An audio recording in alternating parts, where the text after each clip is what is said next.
Hey, y'all. Well, you know what? I meant to start the show with just me, but I got everybody here. So y'all wave real quick because we're about to go. Well, Bernard's still walking around. So y'all wave real quick because we're going there live in a few moments, y'all. So let's go. I'm a filmmaker. I've worked in film, video, and television for over 30 years. I took a little break, but now I'm back.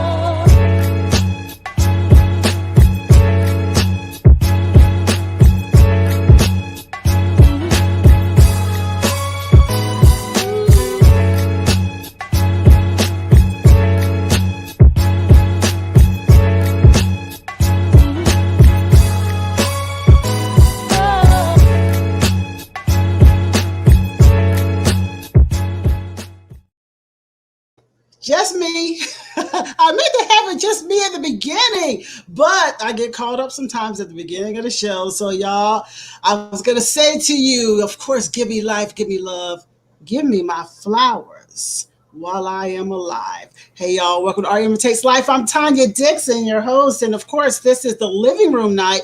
I'm going to bring in the panelists in just a few moments. You saw them all just now as I caught them all off guard. I saw Bernard walking around. I don't quite know what everybody else is doing, but hopefully everybody was all intact just now and I didn't catch them too far off guard. But and I see my Chihuahua, the biggest YouTube star. He's over in the corner here. He'll be doing his thing tonight. So you know how we always do. We'll catch a word from the sponsors. I'll be back to bring the team in and do What's the Tea in just a few moments. Y'all hang tight. Our IMITATES Live with Tanya Dixon is being sponsored by Candyland Global, bringing your multimedia dreams to life.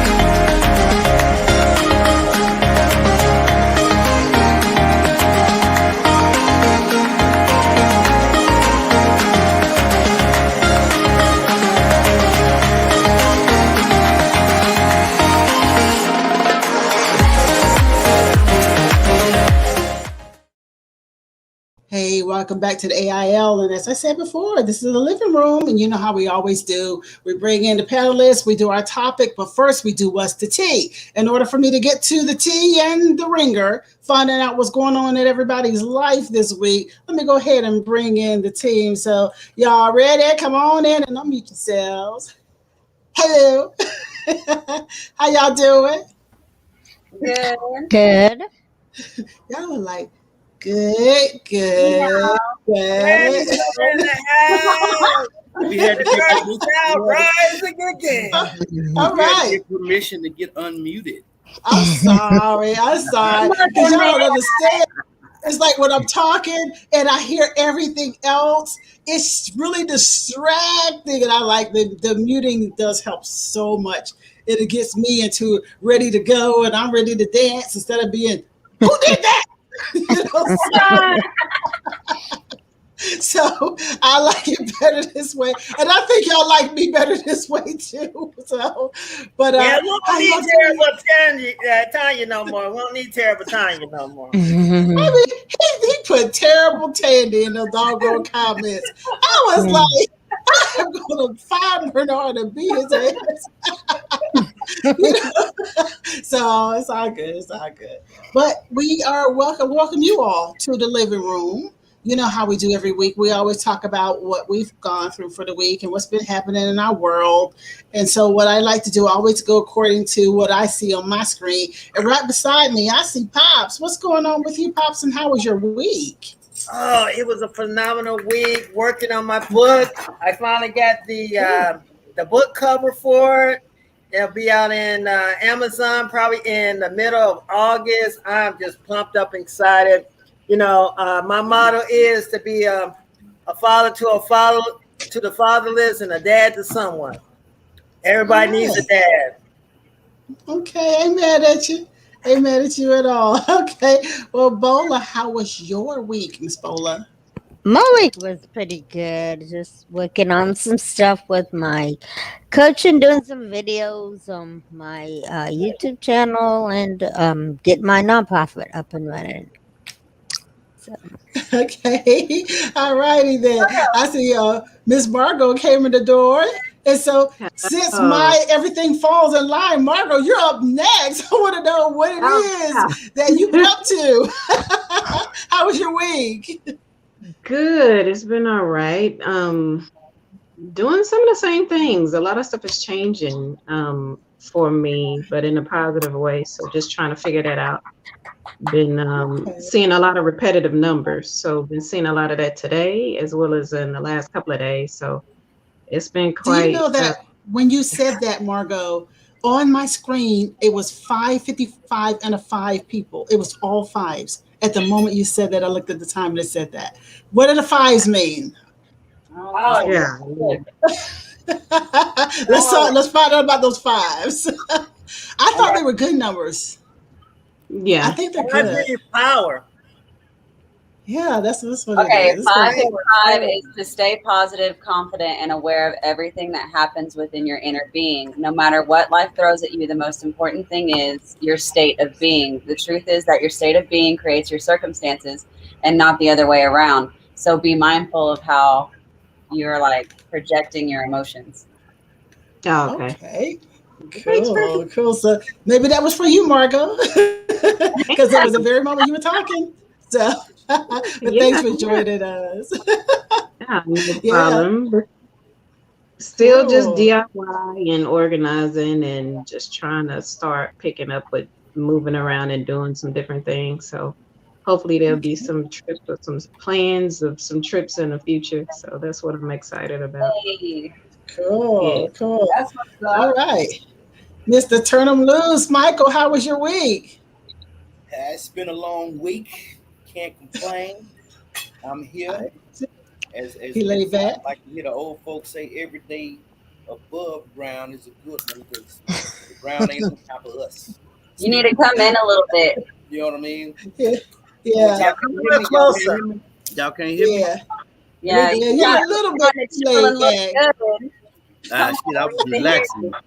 All I was saying, it's been a long week, but as the old folk would say, be glad you above ground and the ground ain't above you. You know what I mean? So as you're talking about giving you flowers, I mean, you know, right. Yeah. But other than that, just chilling. And as soon as we get this vibe going, I'm about to, you know. Yeah. I got you. Turn them little more loose, huh? Yeah, turn them loose. Well, I'm back on rosé tonight because I forgot to chill my Moscato. So I'm gonna try to be good because that rosé made me kind of mean. I'll be good. I'll be good. Shut up, Pops. Okay, Shannon, how was your week? Drinking. I've been drinking off and on all week. I'm over here with coffee, trying to get my body back together. Yeah, it come down. So I've just been painting all week. I've got this one I just finished, and it's my body. In case you're wondering, it's my body. Cool. So yeah, I can tell the resemblance. I'm sure. We're gonna have to choke him before the night is over. Mute him. But that'll be available at the art show on the 25th at the Urban Art Center. It's from 6 to 9. If you don't know that joke, 69. It's from 6 to 9. I giggle every time I say that. Every time I tell somebody, I'm giggling. I'm gonna make sure these boys are good tonight, so they ain't gonna say nothing. Hopefully, ain't gonna happen. He says not gonna happen. Let you know and admit to it. He has the nerve also to be on screen. Yeah. Yeah. I want to get No. Oh, he put the shades on. Are we wearing sunglasses? now. Hold on. All right. Well, wait a minute. Shannon coming back with something in a minute. Wait a minute. Michael just pulled down the crown. The crown. What? I just heard we're wearing sunglasses today. Ooh, don't make me have to go There get we go. mine. There we go. There we go. Hey. I'm sporting some new ones this week. Sure. Don't make me have to go get But mine life too. is so good. I got the witch shades, so it's so bright. I know that's right. The future is just so bright. But y'all, I'm glad to be here and laugh with you all this week. It was a rough one for me. I'll talk about it a little bit more when we get into the whole subject for tonight and how that even came about. Because, sometimes things happen and it makes you just say, stop, and you focus in, you pull in, and you say, okay, these are the things that I want to look at and focus on and talk about.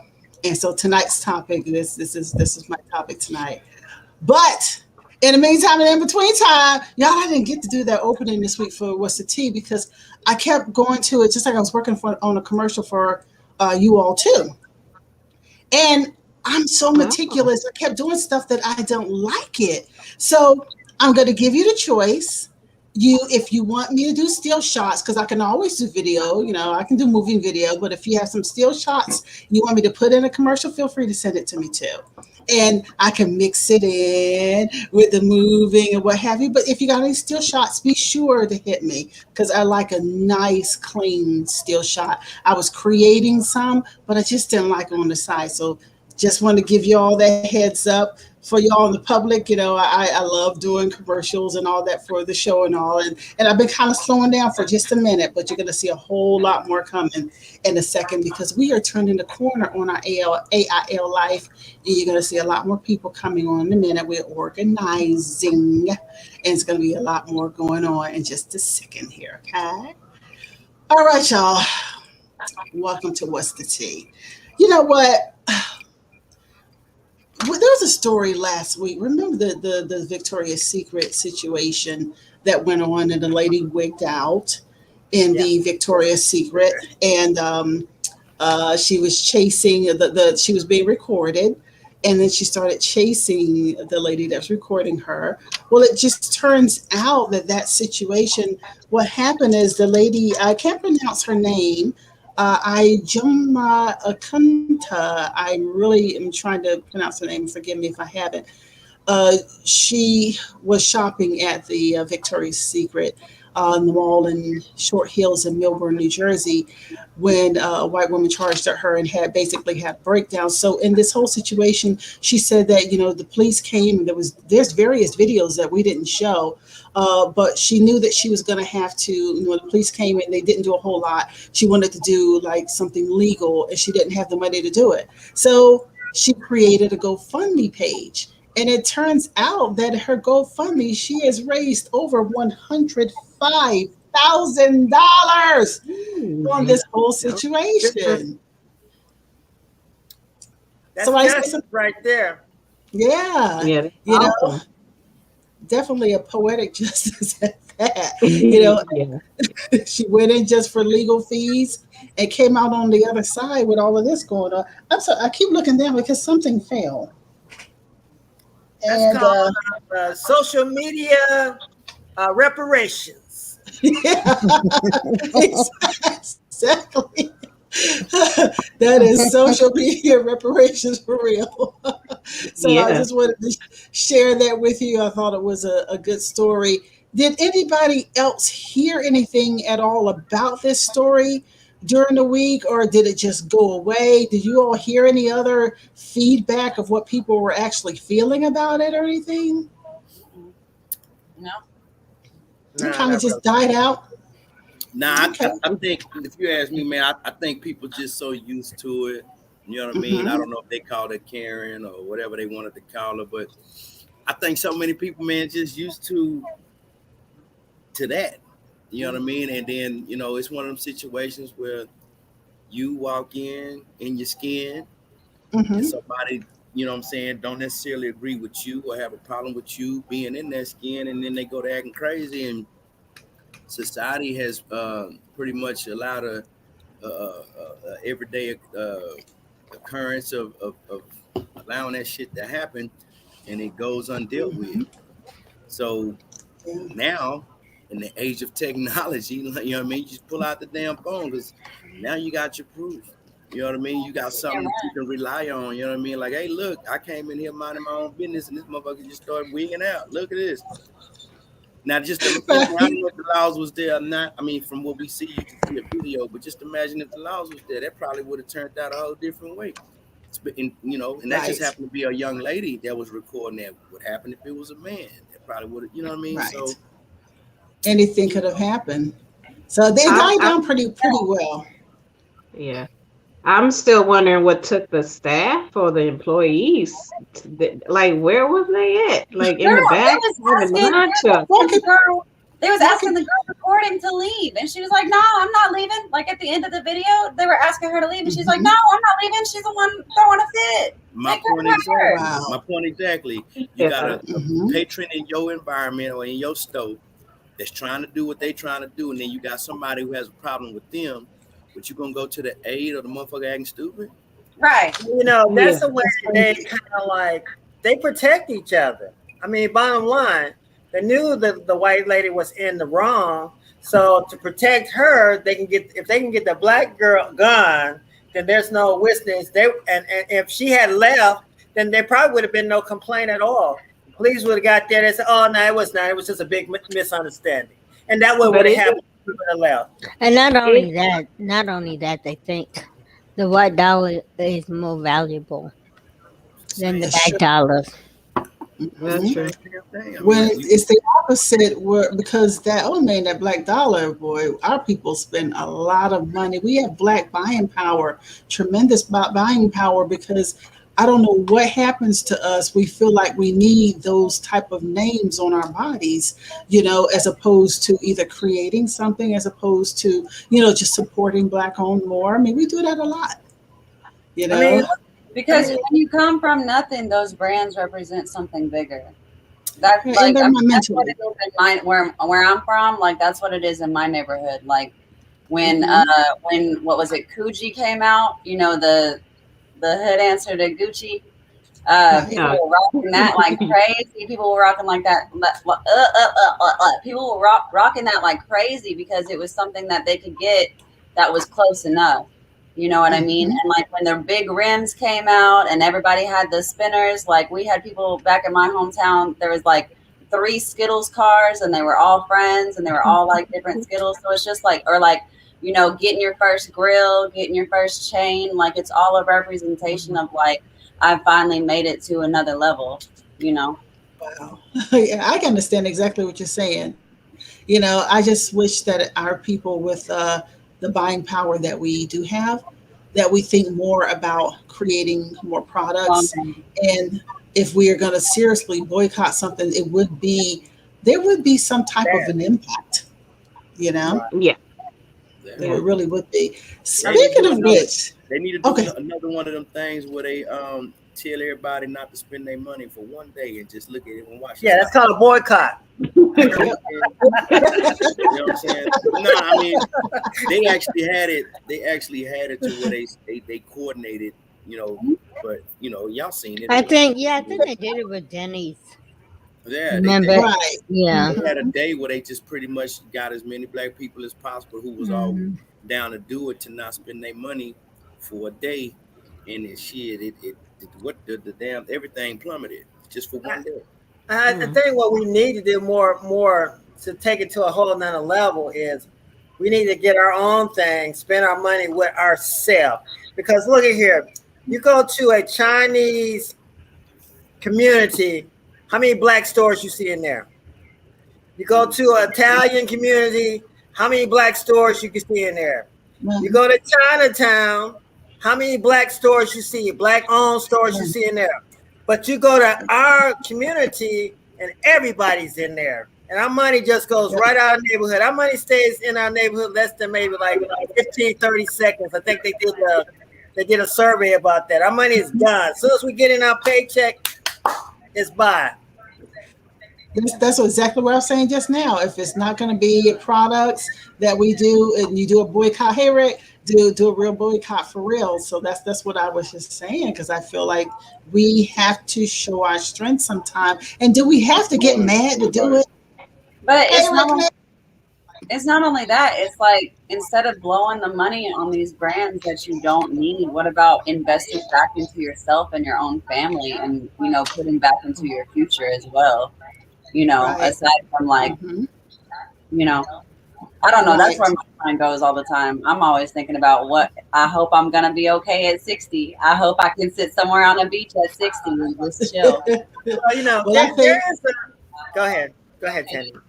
Oh, I was going to say this. I'm going to be honest with you. I found it a very strange that this particular brand has not said or done more, because I think when we see a transition happen in a minute, that brand might see some changes in their brand because of things that, yeah. Do you know Victoria's Secret's background? I was literally funny. We just start talking about this because I know you do, but I'm just saying, like, I was just watching a documentary right before it just happened to be on my TV right before we started talking about this. And like the misogynistic, the trafficking, you know, sex trafficking. Yeah. Girl. Yes. And all underneath their own roof. Wow. Let's talk about that. Listen. Let's talk That's about what I felt like. Islands. Let's talk about it. Well, we can't talk about it, but let's They talk got a about secret for real. I'm telling you. But You- don't they that's have why- that calendar? Don't they have that, or didn't they used to have that calendar that came out once a year with these model Girls. women? Yeah. Yeah.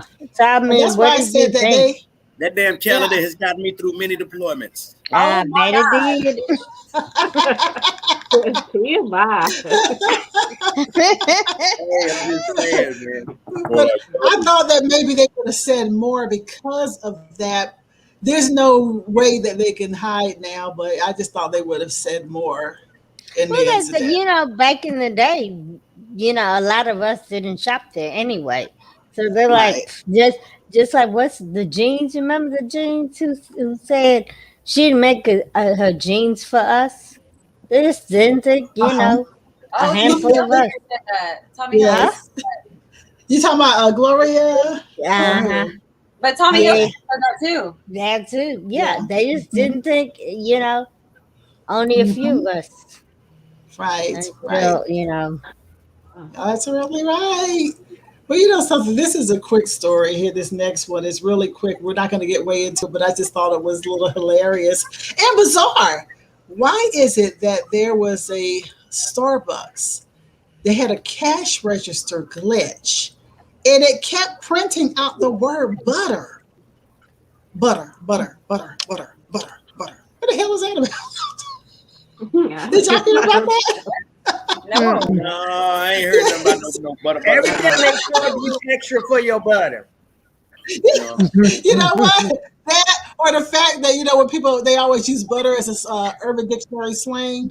So maybe it has something in there. Somebody was saying something. That's butter. Hold on. What does butter mean? Butter That's means. what I'm like. Wait, what? Like everything, like butter. You know what I'm saying? That's butter, baby.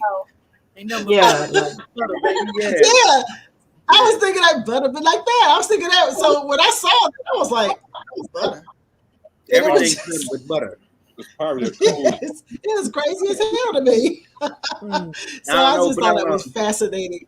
I don't know, man. I just know, I know for us, it was, we experienced a lot of, you know, with certain things like let's say credit cards and stuff. It's been a big old thing with fraudulent charges just popping up. And this was kind of like, you know, military type stuff. But at the same time, I think some other people in their own personal accounts was getting that. I don't know if there was like a computer glitch. I don't know if there was like maybe a you know, attack, or just happened to be coincidence or whatever you want to call it. But there was a lot of fraudulent charge cases that popped up over the last week, and they was having everybody check their accounts and look at their stuff and review everything, because it was some maybe this is the butter came from. Like, you know what I mean? Like maybe, you know. Well, you'll be amazed how many of these companies, that these Fortune 500 companies, have been hacked. A lot have been hacked, and they're not telling you. No, they're not telling you guys. Yeah. They got your social security number out there, that you got your debit card, your credit card number, and the black web. The black web is a real thing. They literally sell people's information like products and service. It's a service. And they go out there and they run stuff up on you, and you'll never know. You might have somebody in Kentucky somewhere got your ID, got your everything, and when you come to file your taxes next year, or you get old and you try to get your Social Security, somebody else getting your Social Security.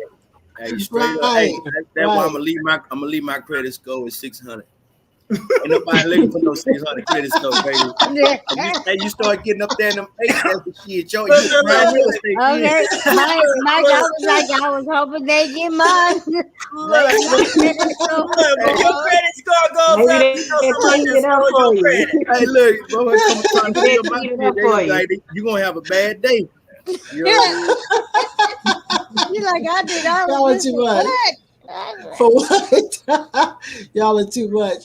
But you know what? I just find that hilarious that would happen. There's no big news or anything like that. But maybe this is a little bit bigger news here.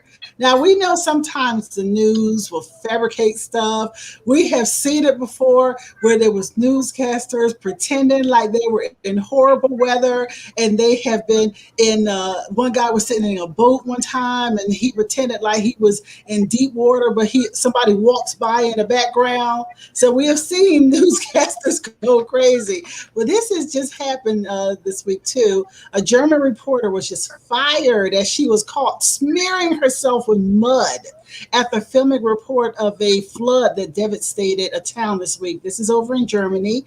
I want to see if I can pronounce the name. Bad Münsterreifel. They had heavy flooding, and it claimed at least 128 lives. And this reporter decided that she wanted to just make herself seem like she was a part of the whole thing, and she, was witnessing such devastation, and she did that. So, what do y'all think? Why? Yeah, that's what I said. Why? Look, I don't be believing nothing on TV anyway no more. You know what I mean? Right. It's to the point now where I done seen a couple of videos of tragic events with the same damn people in there talking about they was there. So crisis actors. You know what I mean? That's what they call them, crisis actors. Mm-hmm. So, well, we all in a matrix, right? And the media has been controlled by a few people there. If you look up and look at the ownership of like the major 3 news stations like CBS, NBC, and ABC, Bill Cosby.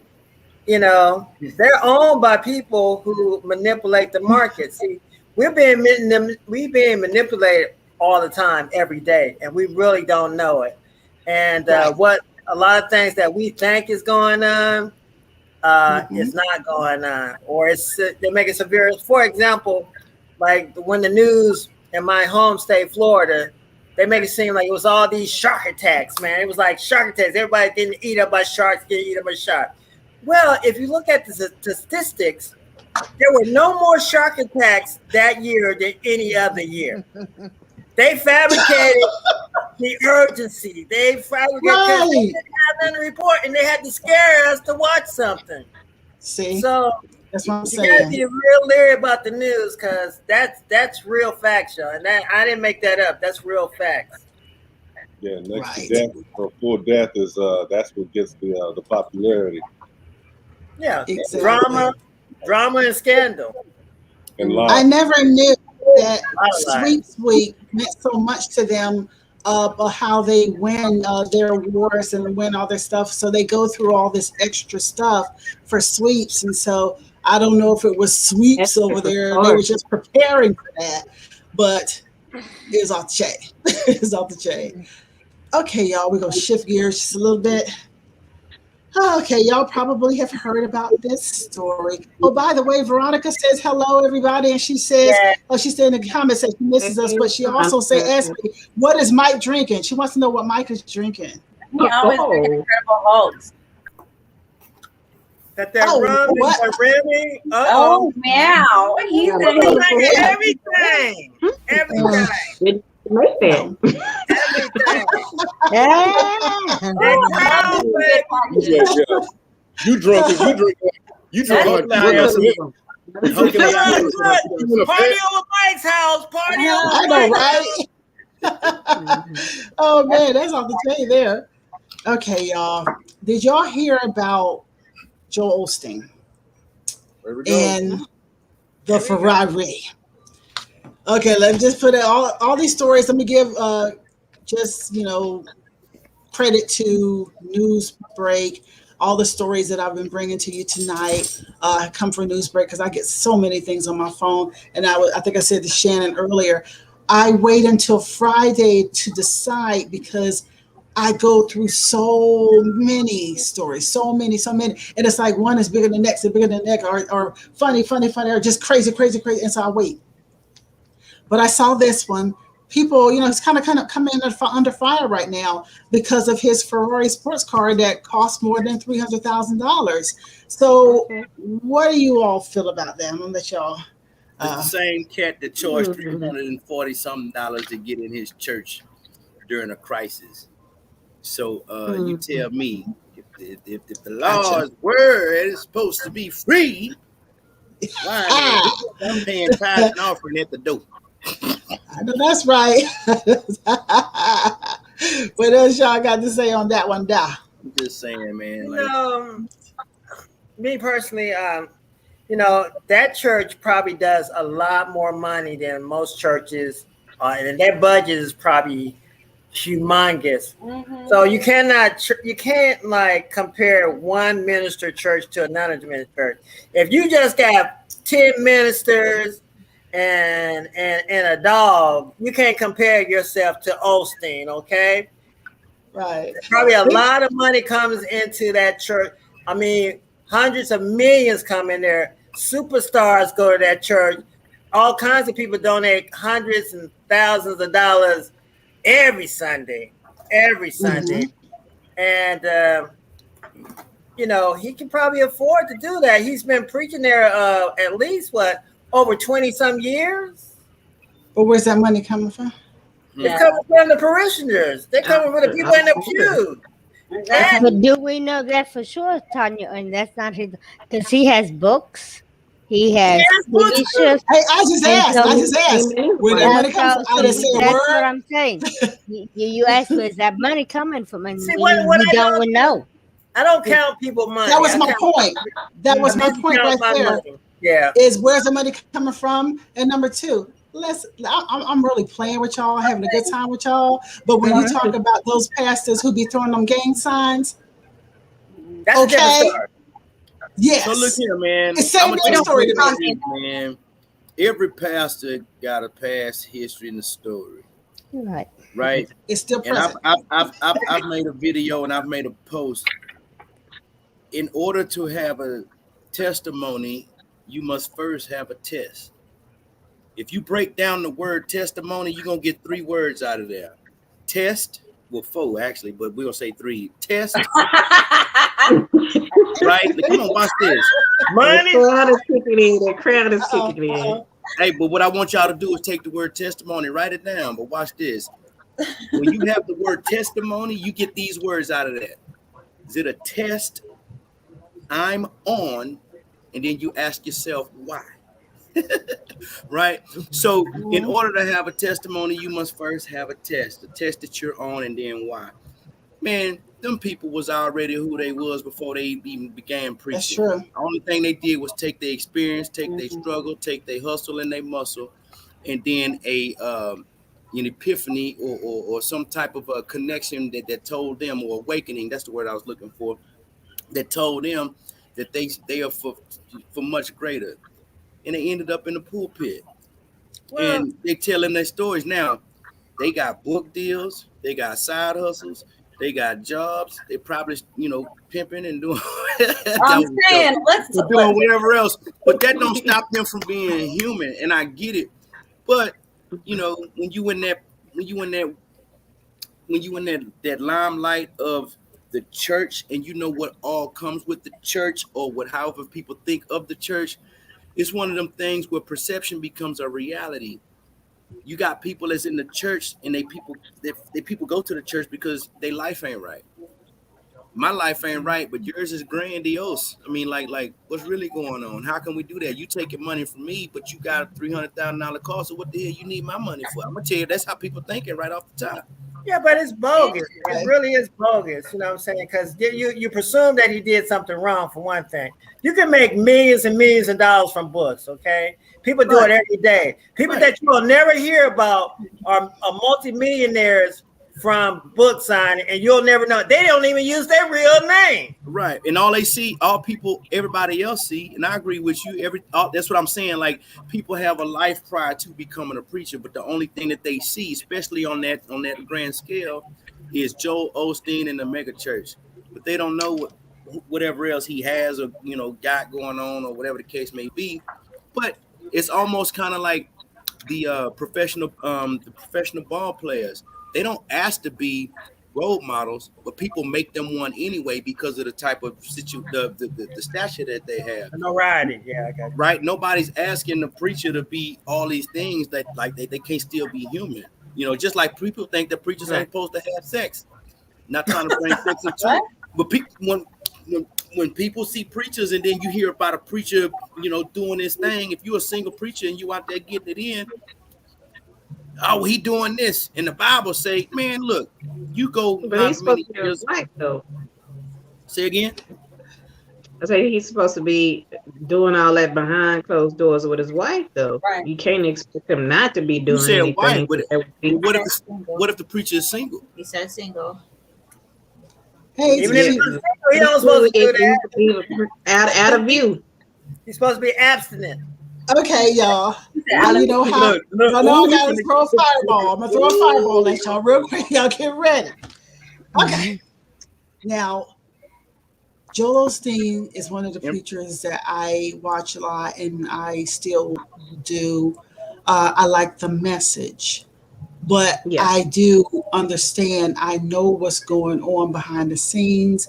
I know about those preachers that are on that list that throw those different gang signs, and I can do some of it. I'm gonna do it right there, but I call them gang signs. They're not gang, but we know what signs they are. When after show, I will show it to you firsthand, and I know that is one of them right there. So when it comes down to the things that he is doing, he gets these opportunities also by being a part of that other group of individuals and following that situation. They're not coming to just any pastor. You have to be a part of that in order to get those great things that's going on. It's not going to Pastor John down the street. You have to be a part of that club. You got to be a part of that club, that clique, that whatever. So I'm not going to get into it, but y'all know what I'm talking about. So this it takes away the innocence in which you might look at it. Ain't nothing innocent, but I just I wanted to put that out there, and I'm being very diplomatic about it. I mean, $300,000 is not a lot of money to the people at that level. It's a big thing. It's a big thing to us because we're not at that level. If I was making $100 million a year, that's no money. But it's not about that it's no money. It's about the fact that he's a preacher and he's supposed to. But wait a minute. My question is, who it says nowhere in the Bible? It says nowhere in the Bible that the preacher has to be poor. Poor. I was going to say no, it's not biblical. So what people do? What is that a representation of him having money? They put their own feelings and their own isms on pastors, but it don't have nothing to do with the church. It don't have to do with the spirituality. It has to do with their mentality. So let me ask this question. I like Bernard, I hear you, and I'm not debating, but I'm just finna say this. If debate. You know what I mean? No. So it's one of them things where who's complaining about him having a Ferrari? Is it the people without, or is it the haves or the have-nots? Who's complaining? Because I guarantee you, anybody else who has a Escalade He's not or gonna Suburban complain. or Yeah. whatever else, them not the ones complaining. So who's the one complaining? So that's why I say I'm actually agreeing with you. It's like, who's complaining? Like Tom said once before. Let's see. Okay. Let me look and see who's complaining. Keep talking. Let me see who's complaining. Oh no. So Tom was on here. Everybody met Tom. And I don't want to get off track, but I think it's relevant. So Tom basically was saying that, you know, when it came to the experience, the black experiences in the communities, and then the whole harassment by the cops and all these things, and it was like, when you live in a certain place, it is prevalent. But you know, because he, you know, joined the military, whatever the case may be, and then changed his environment, it was less prevalent whenever he relocated and took himself out of that, because he was financially able to do so. So, you know, like, who's experiencing what, and then who's really complaining? Is it the people that don't have, that wish they had, and saying, hey, I'm poor, and then you're out here shining on me? Because the people that's shining the same way is like, yeah, good shit, man. Let me tell you, and like Bernard said, one thing is, Joe Osteen brings in people who make money. Right. People who make money are not going to sit under a pastor who can barely pay their bills, right. or on their level. They're not going to do that. A pastor is also a motivator. They motivate you to do the things of God and want more in life. Right. They motivate you to come up out that bread. I mean, yeah. I'm being silly, but that is true. But that is true. But guess what? No church in America is free. You have to be paid for electricity. They don't get that for free. They have to pay. They have to pay people who work in the church. They have to pay police staff. So nothing is given to them for free. So how can they not ask for money? Hey, look, Joe Osteen got a right, but we're past that. Hey, he got a hell of a building fund. I can tell you from personal experience. I'm generation on both sides of my family, pastors and pastors. Okay, there's a lot of money comes and a lot of responsibility comes on in the church. And if the church is blessed, the pastor should be blessed. If the church is not being blessed and the church is not benefiting from the guidance and the teaching and the leadings of that pastor, then it's one thing to have your parishioners, they all broke, and you run around. Okay? But when you got JC, you got all these people, Beyonce, you got everybody dropping in your church and stuff, and they drop in big dollars, you should be getting blessed too. That's why, you know, because I've seen it. And, you know, much is given, much is required. But also, if you sow into a house, you should reap the harvest of the house. Right. The thing is, hold up. I got what y'all saying and everything, and I get on the very, very, very, very, very surface of what you're saying with the message that you're trying to put over about he should be able to have this or that or the other. You just got a public out there that's struggling, and that's what the people in the public, the social media, are complaining about. Number one, and what I say. I don't know. It didn't say. If they don't go to his church, it doesn't matter. It doesn't matter. He's in the public. They have a right to say something. Number one. Okay, so I'm not they can say anything. No, but that goes back to. Let me ask you all something. That goes back. All of y'all something. Real quick. That goes back to Charles Barkley and Cardi B and any other high priority profile, bro. You know what I mean? All of them, right? When you get to that level, people are going to say something. They have a right to say it. But go ahead, Mike. No, but like so all of them people that said, well, you doing this and you doing that. Look, I'm not no damn role model. Your kids should be looking up to you, not me. Right? But the same thing. People are placing expectation on these folks to be something, to do something, or to represent something, when all they got to do is their damn job. And preaching is a damn job, whether the people believe it or not. You know, what's your point? Tanya got a right. Yeah, they got a right to say it, but that don't mean that they're correct in their. There is no correct. There is no correct in this. They just People report just have what to say what they feel. Right. People can say what they feel. And like I was saying to you, my point is totally different. You don't get to that level. Mm-hmm. You don't get to that level without submitting your soul to those other individuals. That's your opinion. Get mad if you want to. Y'all get mad if you want to. But that's what it is. But you know what? How I see it, it's not for me to judge how somebody else, because I really don't know. It's not a judgment. Let me tell you, if I get to make money, I bet you guys can show you the proof in the after show. Tanya, if I got to making money the way he did, that doesn't mean I have to go the route in which you're talking. There are other routes to make. You don't have to. We don't know. You don't have to. I bet you in the after show, stick around. Let me see if I can find this shit while we talk. What he did, number one, I don't go to his church. How he makes his money, I'm not gonna judge him. So let me ask you. I this. want that money too. Look. Hey, I don't want it the NEO kind of way. I'm not gonna have money that way. I'm not gonna sell my soul to get it. But I didn't say we already have a bunch of people right now that have sold their soul to get to life. Say I would sell my soul. No one knows that he sold his soul. Only thing they see him is in a Ferrari. No one's saying that he sold his soul. Only people are seeing. I'm talking about something other. I'm not even talking about the Ferrari. Y'all stuck. I know you're not talking about the Ferrari.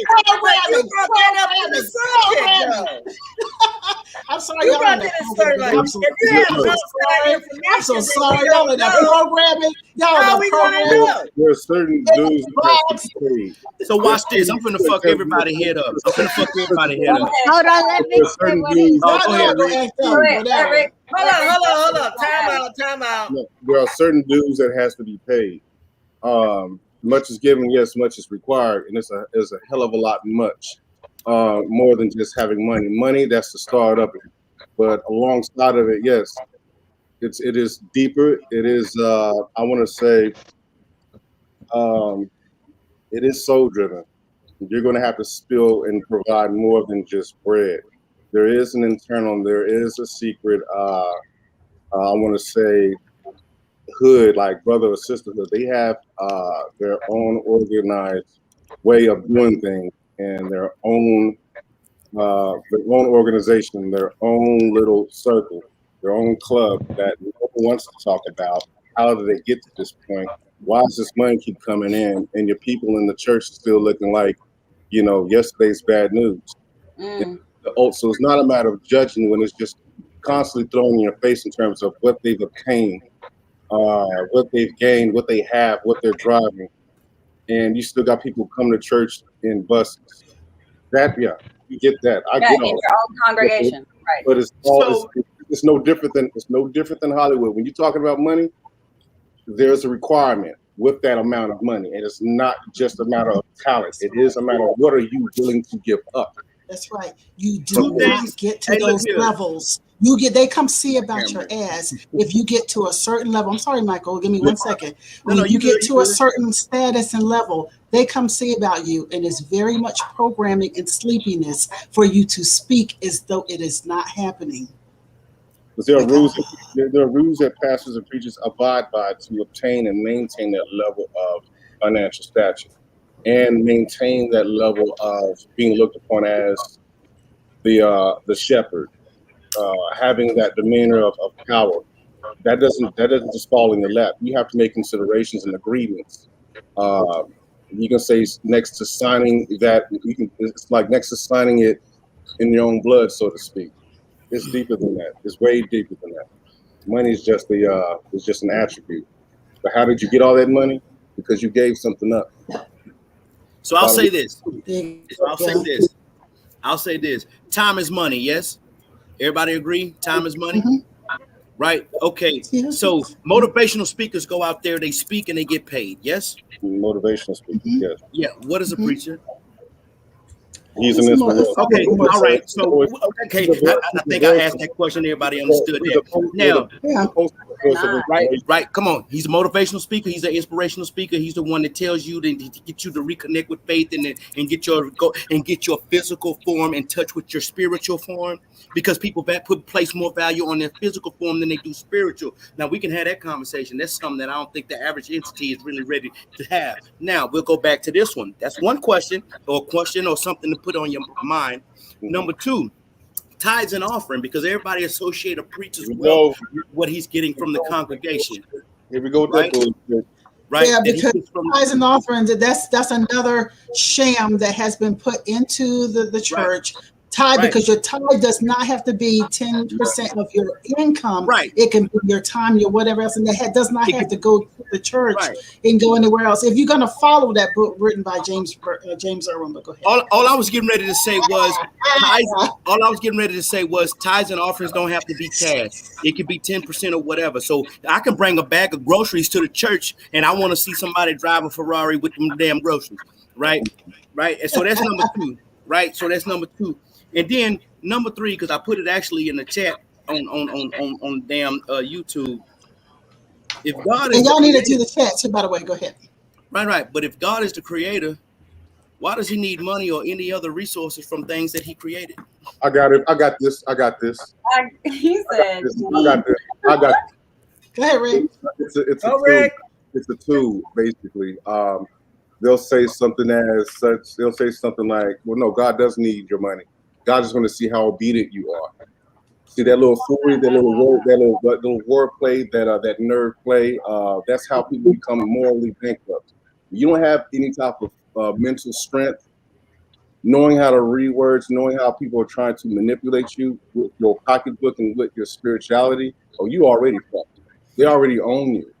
So not only do they own your money because they own your mind. That's why they own your money. That's why they own your time. You said time is money. They own your time and your money because they own your mind. Bottom line. You know what I have to say about this all of this? Everything we believe in, the people at the top always make money. I don't care if you go to church or you believe in something else. Right. The people at the top always make money. So why should preachers be any different? They're not. That's basically what I was saying. But that is exactly what I was saying, because I was saying when you get to these levels, it doesn't matter what you do. They actually control when you get to a certain level. And I was saying, I will show that to you. I will present that in the after show. I just got to find it real quick, because it don't matter what your industry is. Guess what? I'm sure there are people who are out there who are trying to control. But I'm also sure there are people whose heart is right, who wants to do things the right way. I'm not here to judge. I am not here to judge, well, this person's doing that or this person's doing that. Well, judging. All we have to do is watch ourselves. For those people who are sitting on the pastors or preachers who are not doing right, it's not the pastor's fault.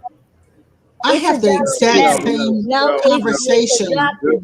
It is that individual. If you have a relationship with your maker, the person you call your God, that man, that person at the pulpit or whatever is a middleman.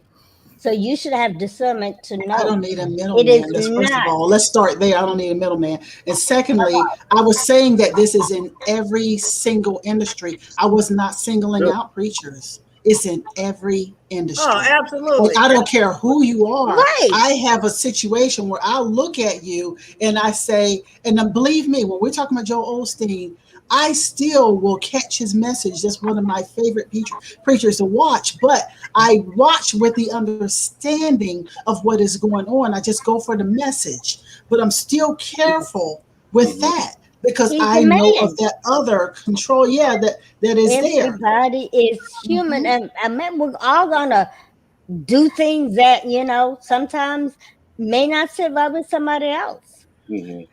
Everybody's not human, though. You know that. Bola. How about that? I don't know nothing. You know that. I don't know nothing. Bola, you even sent me something today, I said, but I didn't. I fell asleep. I fell asleep. But again, as things come in, your eyes get open. But until then, you gotta rely on yourself and the messages to discern what message is for you and what is not for you. Oh yeah, I made that decision, and that's why I say I'm very careful about what I watch and what I subscribe to. It's speaking of which, I want to jump into this next story, but anybody in the chat? I see Charles. Hey, Charles Jefferson in the chat. Y'all want to hit a couple of his messages what is that? while I pull out the next things? Bernard, what is that? Innocent. Oh, Black love. I'm trying to All right. Okay, Shelly, what's the next one? It's old school. Charles said, okay, so why don't we, so when we were talking about the Matrix and stuff, he was like, why don't we refer to this as the Twilight Zone, the time between sunset and darkness? And I was like, that's the best. And Mike was like, when we were talking about the preacher and his car and stuff, he's like, it's all a hustle. And then he said the same thing he just said. And Charles Jefferson said, Pops, you're right on target. Go ahead, preach. Brother Rigness, well put, very transparent and well thought out. Amen. And Mike said, my dad is a preacher. I was raised and brought up in the church. However, I have questions and some things just don't make sense. It doesn't shake my faith, but me personally, I was just like, the church made me question a lot of my abilities and made me feel like I was from the devil. So I just don't sign up for demons most of the time. That's why I was quiet for most of this. Let y'all go on about yourselves. And Tiana McCoy joined the chat. Hey, what's up, Tiana? What's the T? What's the T? What's the T, McCoy? What's the real McCoy? That's right. What's up, Tiana? Well, you know what? I was going to go in this next story, but I don't want to really spend any time on it at all, Harley. Did anybody just hear that Kanye came here to Atlanta to debut his album and all that, his album Donda and all that? Anybody hear about that?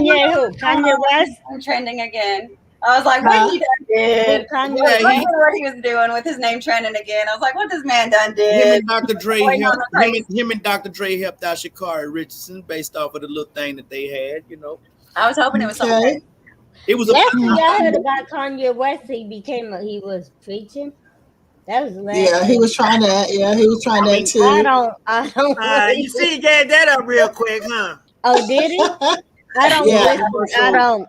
Yeah, that ad that they did for the young lady, man. Got too heavy. Well, he came here. The ad that they did for the young lady was a nice gesture. It was a kind gesture. Based off of what she experienced, and that's an example, right? Even though a lot of times you hear like, oh, and you like what y'all was saying earlier, we need to boycott and support Black business. A lot of people won't even deal with Black business because they got bad experiences. But in this instance, the young lady who had notoriety and had a promising career until one mistake happened, a community came together and kind of picked her up and supported her, and then end up offering her something else. So through one mistake, she ended up surpassing basically whatever the Olympics was going to offer her through whatever deal that they gave her. So you would actually see some people come together and do something. Now, however, just like with some of the politicians and things like that, they probably do a lot of good things, but their rhetoric causes it to be overshadowed. Their rhetoric overshadows their good works. And I think that's kind of the deal with Kanye. A lot of people just don't agree with whatever he said, whatever he did. But in this instance, in this one thing, it was actually a positive thing for this particular thing with helping that girl. Now, as far as his debut thing, I don't know shit about that. Yeah, I'm just going to say this. I'm going to use it as a bridge to make this statement right here. It's quite possible that when we see all the stuff that I've been talking about for a long time, when it all comes out, I've been hearing that it will be Kanye and Brittany that might be leading the way on some of the disclosure that happens. So don't be surprised if that does happen that way. You've seen her in the press a lot, and then you seeing him back again. So don't be surprised. Rick, the conversation that we had last night, so it might be that, what I'm saying. But okay, I got to do this story, and then we're going to go into the main topic for tonight. Okay, this particular story here came to me, Rick, through Dre. Dre at our Texas shows. Dre goes send a message talking about, now this bullshit. So I was like, oh. So I looked at it. I decided to read it myself. So I think what I'm going to do, I think it's better for me to just share the story and we can kind of go over it. You might have heard it, but I think it is better for me to share it. And then when I share the screen, and don't get me wrong, this is not at all about interracial marriage. I'm definitely down with the swirl or whatever kind, you know what I'm saying? But this is why people had a problem with this. Let me know when you can see it on your side. Oh my God, I saw this earlier and I almost died. What is it about, Tanya? They are engaged. I almost pulled that up to watch that earlier. Yeah, they are doing a shoot for their wedding shoot in the slave in the image of slavery. Him as a slave. Yes. And him as a slave and her as, I guess, a person during that era would not have been in. No, that's the housewife. That's Master's wife. That's Master's wife. That's what that's. That's a role play wedding. That's what that is. Quick, shut up. No, that's a slave and that's Master's wife, and that's the slave getting the one up. That's the slave getting the one up on Master because he giving her that damn. That's Master's daughter. Giving that dingo man. I'm gonna say first of all, shout out to NEWSBREAK photo. Yeah, it's shout an out to engagement photo. They're engaged, like leading up to their wedding. Like that is the theme of their wedding. So that is okay, I got a question. I get it. I'm sure their heart is in the right place, but they got the facts all wrong. I think the representation that it gives, that visual of a slave even have the choice to marry a white woman back in those days. There was pretty slaves banging white women while the master was banging their great mama and great dad, great grandmothers and stuff. But on the flip side, there was a lot of masters' wives getting that pipe service. You feel what I'm saying? Exactly. My question is it? Ooh, yeah. You don't have a choice in the matter. That slave doesn't have the right to refuse their master. And if they did refuse their master, either they were beaten, killed, or sold. So what's crazy thing. is the end photo is them together, and he's in a suit, and the last photo is in the series is he started a slave and now he's a free man or something like that. It's something along those lines.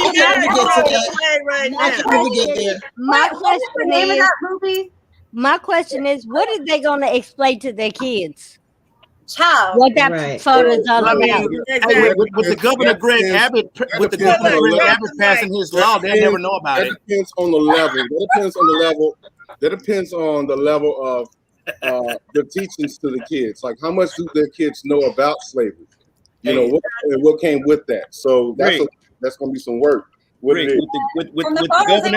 Greg Abbott passing his law, the kids will never even know about it. To me,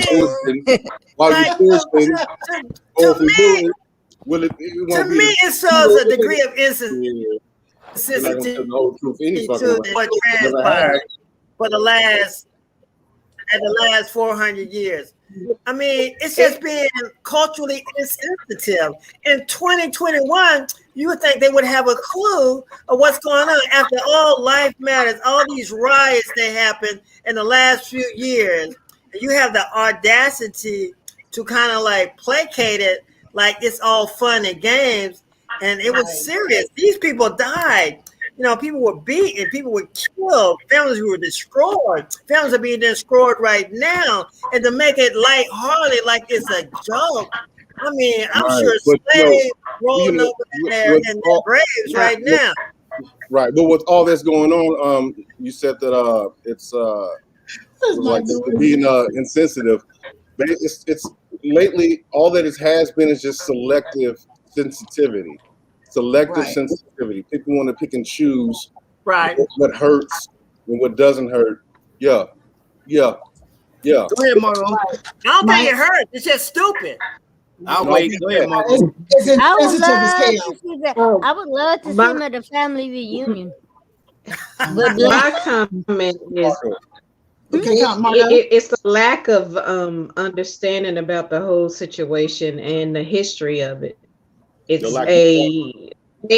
way that they were trying to make it comical or okay to kind of make a trend or something, just to get a bunch of likes or a couple of other people to co-sign on it. But to me, it's just like you just don't do that. You don't know how foolish you look.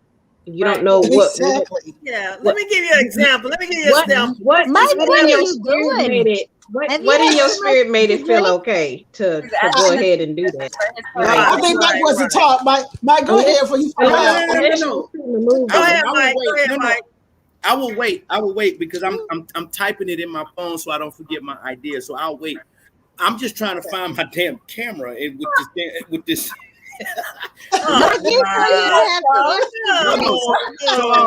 No, go ahead, Pops. I will wait. Look.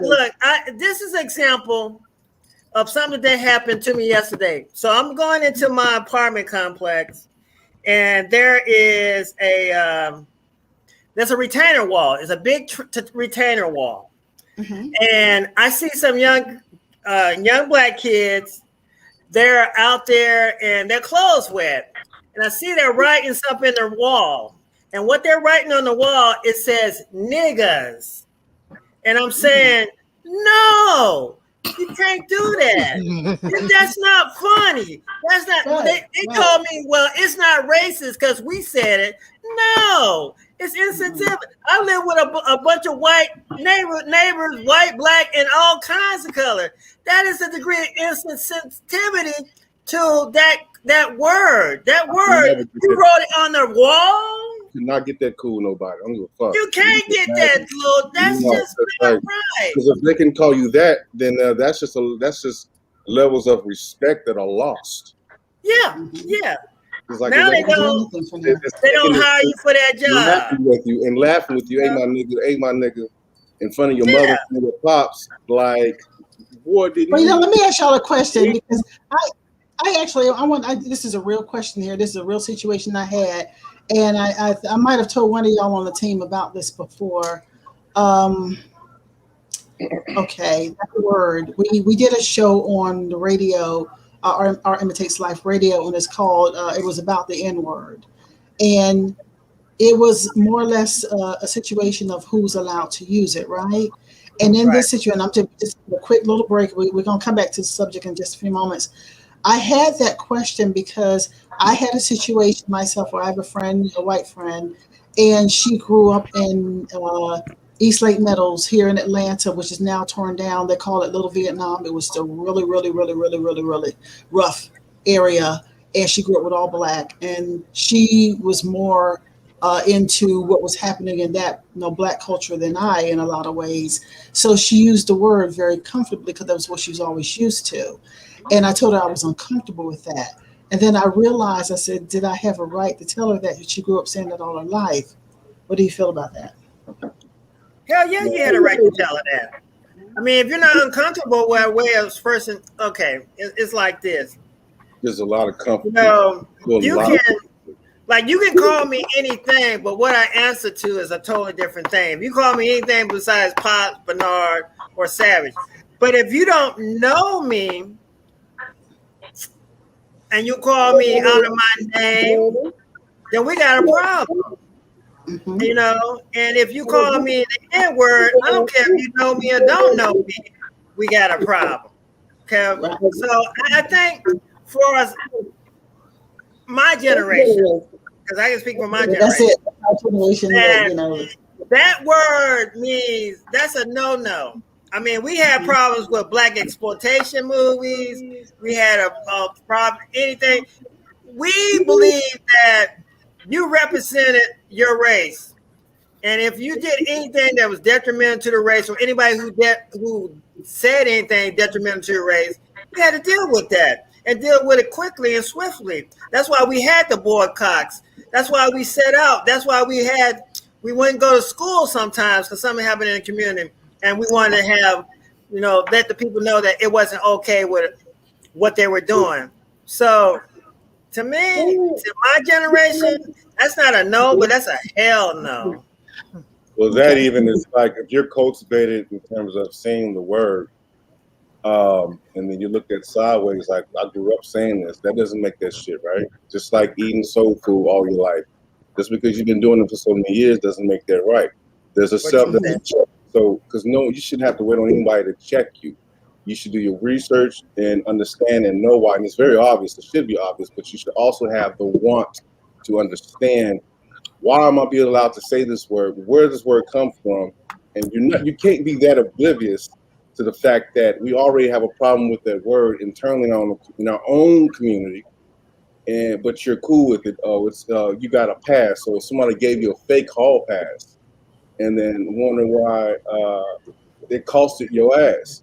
You know what I'm saying? They gave you a fake hall pass and wonder why the counselor or the principal snatched your ass up and put you in school suspension. I'm gonna go.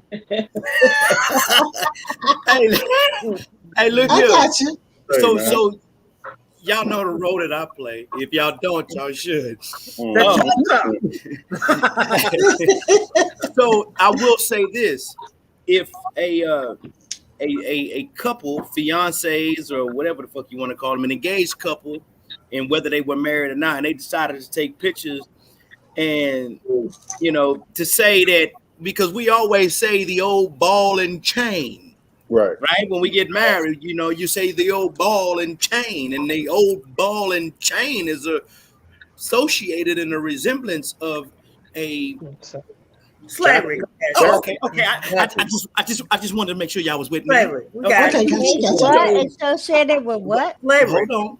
Slavery, right? So if a photographer or if the family themselves, because art imitates life, what if this was a form of artistic expression, and or we start battling?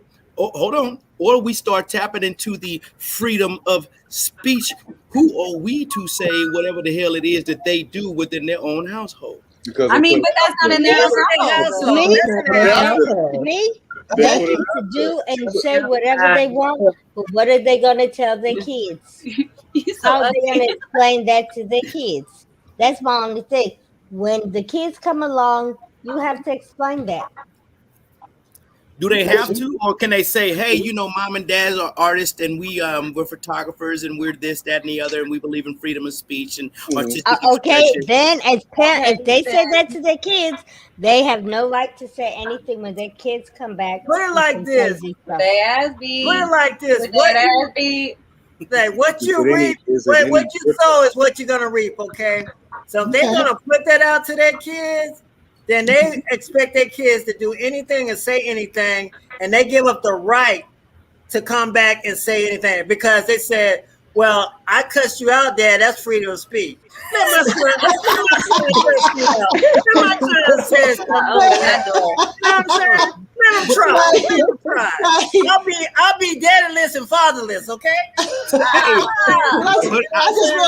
I just really wanted to know what you all felt about that subject. I didn't want to go into too far. I think you got it. That was a real incident that happened for me, and I just want to kind of put that out there because it's still in my head. But I want to move forward. Go ahead. Can I ask quick one question? Yes. What does Snickers and eggs mean? I don't even know either. Yeah, what does that mean? Is that not for on air? Is that an after? Is that for after show? No. Yeah. Mike, go ahead. You got it, Rick. You got it, Rick. Go ahead, Rick. You got it. Keep it moving. And you know what? It's just some He gotta nonsense. think about it. Look, it's just some nonsensical bullshit me and Mike came up with back in what was it, sophomore year? Yeah. What was it? Just some nonsense. But we grew up in a nonsensical era. We're talking about the '90s, so we just came up with a lot of crazy. odd saying. Okay. You know what I'm saying? It was artistic expression and freedom of speech. All right. I ain't mad at y'all. Well, that's it for What's the Tea. I had a lot more stories, but it would take a lot more time. So we are moving forward into the living room, and I'm getting feedback. Whose mic is feedback? Is that you? Because I hear myself laugh. Let's see if we can find that mic before I move forward. Okay, all the mics are muted. So, okay, come back in one by one. Let's see. Come back in, Ricky first. Come on in. And Margo, come on in. Oh, wait a minute. I'm hearing it already. Margo, go back out. Okay, Rick went out too. Rick, come back in. I'm back. Okay. Yeah, I think it's you, Margo. Might be you. Oh, no. Come in, Margo. Let me see. Not me. It's not me. Oh, no, it's not. It's not Margo. It's not Margo. Okay, come on in, Pops. That ain't me. No, it's not you, Bola. Come on in, Shannon. Playing musical chairs. I know, right? Hello? Mike, go back out for a minute. Mike, go back out for a minute. Bro, you got So, You want me to mute or Cam stop? Yes, Mike. It's Mike. It's Mike.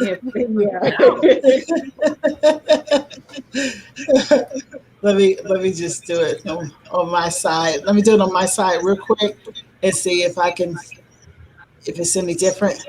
It's not different. It's not Mike. Shannon, is it you? I don't know. I just turned mine down. Shannon? I just turned mine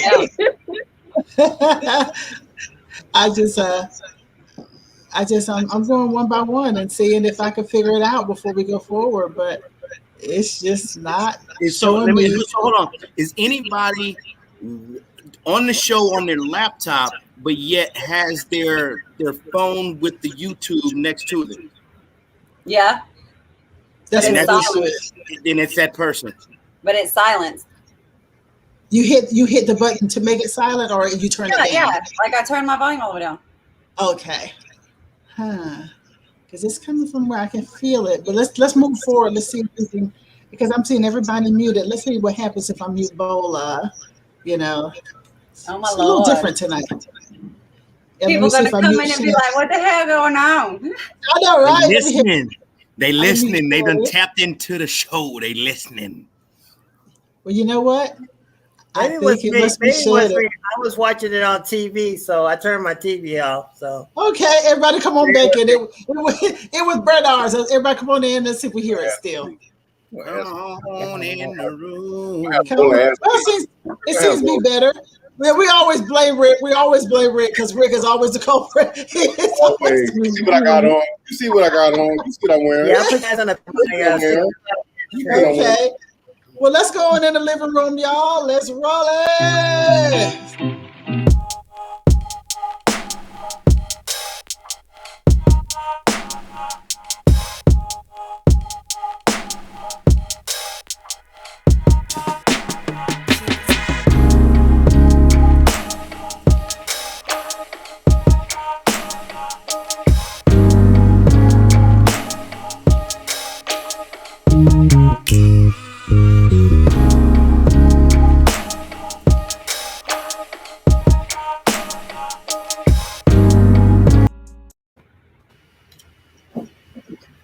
We're back. Hi, y'all. Welcome to the living room.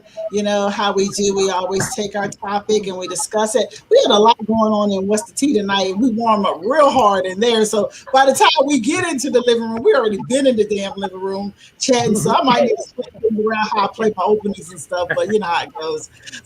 But y'all, tonight's topic, give me my flowers. Don't wait to celebrate me when I'm gone. And I'll tell you, this topic came as I was in my car yesterday, and I was still kind of contemplating on what exactly it was that I wanted to talk about this week. And I had some things on the list for me, but I was listening to local radio station V103, and it was Keith Sweat's birthday, and Big Tigger had called him. He was like, "Man, I'm calling to say happy birthday and give you your flowers." And then it all came to me because that is the issue. Somebody turn their speaker down again, turn that down. That is an issue that I am looking at right now with the people that are in my life and in my world. I feel like some days people don't see you, or they don't feel you, or even appreciate on a daily basis. And I started saying, I want people to speak about how they feel about this issue now, about people celebrating you right now while you are alive. People take for granted. And then I started looking at things in my life. I said, there's a lot of entitled individuals in my life too, entitled to my generosities and my time. And they don't look at it because they notice that I keep everything up and keep everything going. And they don't celebrate you or even use the words thank you. So I wanted to bring that all in here tonight. That is a personal gripe that I had, but I wanted to see how everybody else feels. Pops, what you got? You know, it's up to you who you surround yourself with. I tell my son, if he marries a woman, make sure that woman celebrates him, not tolerate him. So you have the power to surround yourself around the people that you choose to put an influence on there. You have influence on them. If your children and they honor you and you've been a blessing to them and been a strong factor in their life, it's just human nature for them to honor you. But a lot of times we have people in our lives that we accept a lot of BS from them and let them treat us any kind of way. So they are reflecting that because we don't demand that or we don't ask that of them. So it's kind of this, it goes both ways. It's not just them honoring you while you're alive and giving you flowers or wine, but one thing first, are you honorable? Mm-hmm. And second, have you choose the right people to surround yourself around with and call your friends? Because everybody who's friendly with you is not your friend. Everybody ain't your friend. Hey. Everybody ain't your partner. Hey. You know, there's some things that are easier said than done, because some of the issues in which I personally am dealing with, maybe family and maybe family friends and maybe just situations that have been in your life for a lot of years. And what I do is I get to a point in my life where I know I start focusing in when it starts bringing me pain, like physical pain, stress in shoulders, stomach aches, or anything like that. I focus in, and then my next step is I start purging. And everything. You know, you crazy. And then I might even start purging it all from there. So it is something where we have to look at. You can't always blame and say, "Hey, you're not doing this. You're not seeing this." It just happens sometimes. You realize, you look up, you realize it's there. So when I say that, it's not even what my issue is personally. Yeah, I heard that. It's not even just my personal issue. I'm just saying in general, do you find that there's a situation where you need to do more celebrating of people, or look at how people celebrate you in your skin, in your life now, as opposed to waiting until something happens to you or you're not here anymore? That's kind of where I'm going. Are flowers and celebration associated with gratitude? Yes. Yeah, absolutely. It's the same thing. Like you're right. Terrific, Candy Girl. I upgraded you. I had a personal situation myself. I was looking at why my family doesn't come around. Why, I want them to come around. COVID was telling me, things are opening up right now.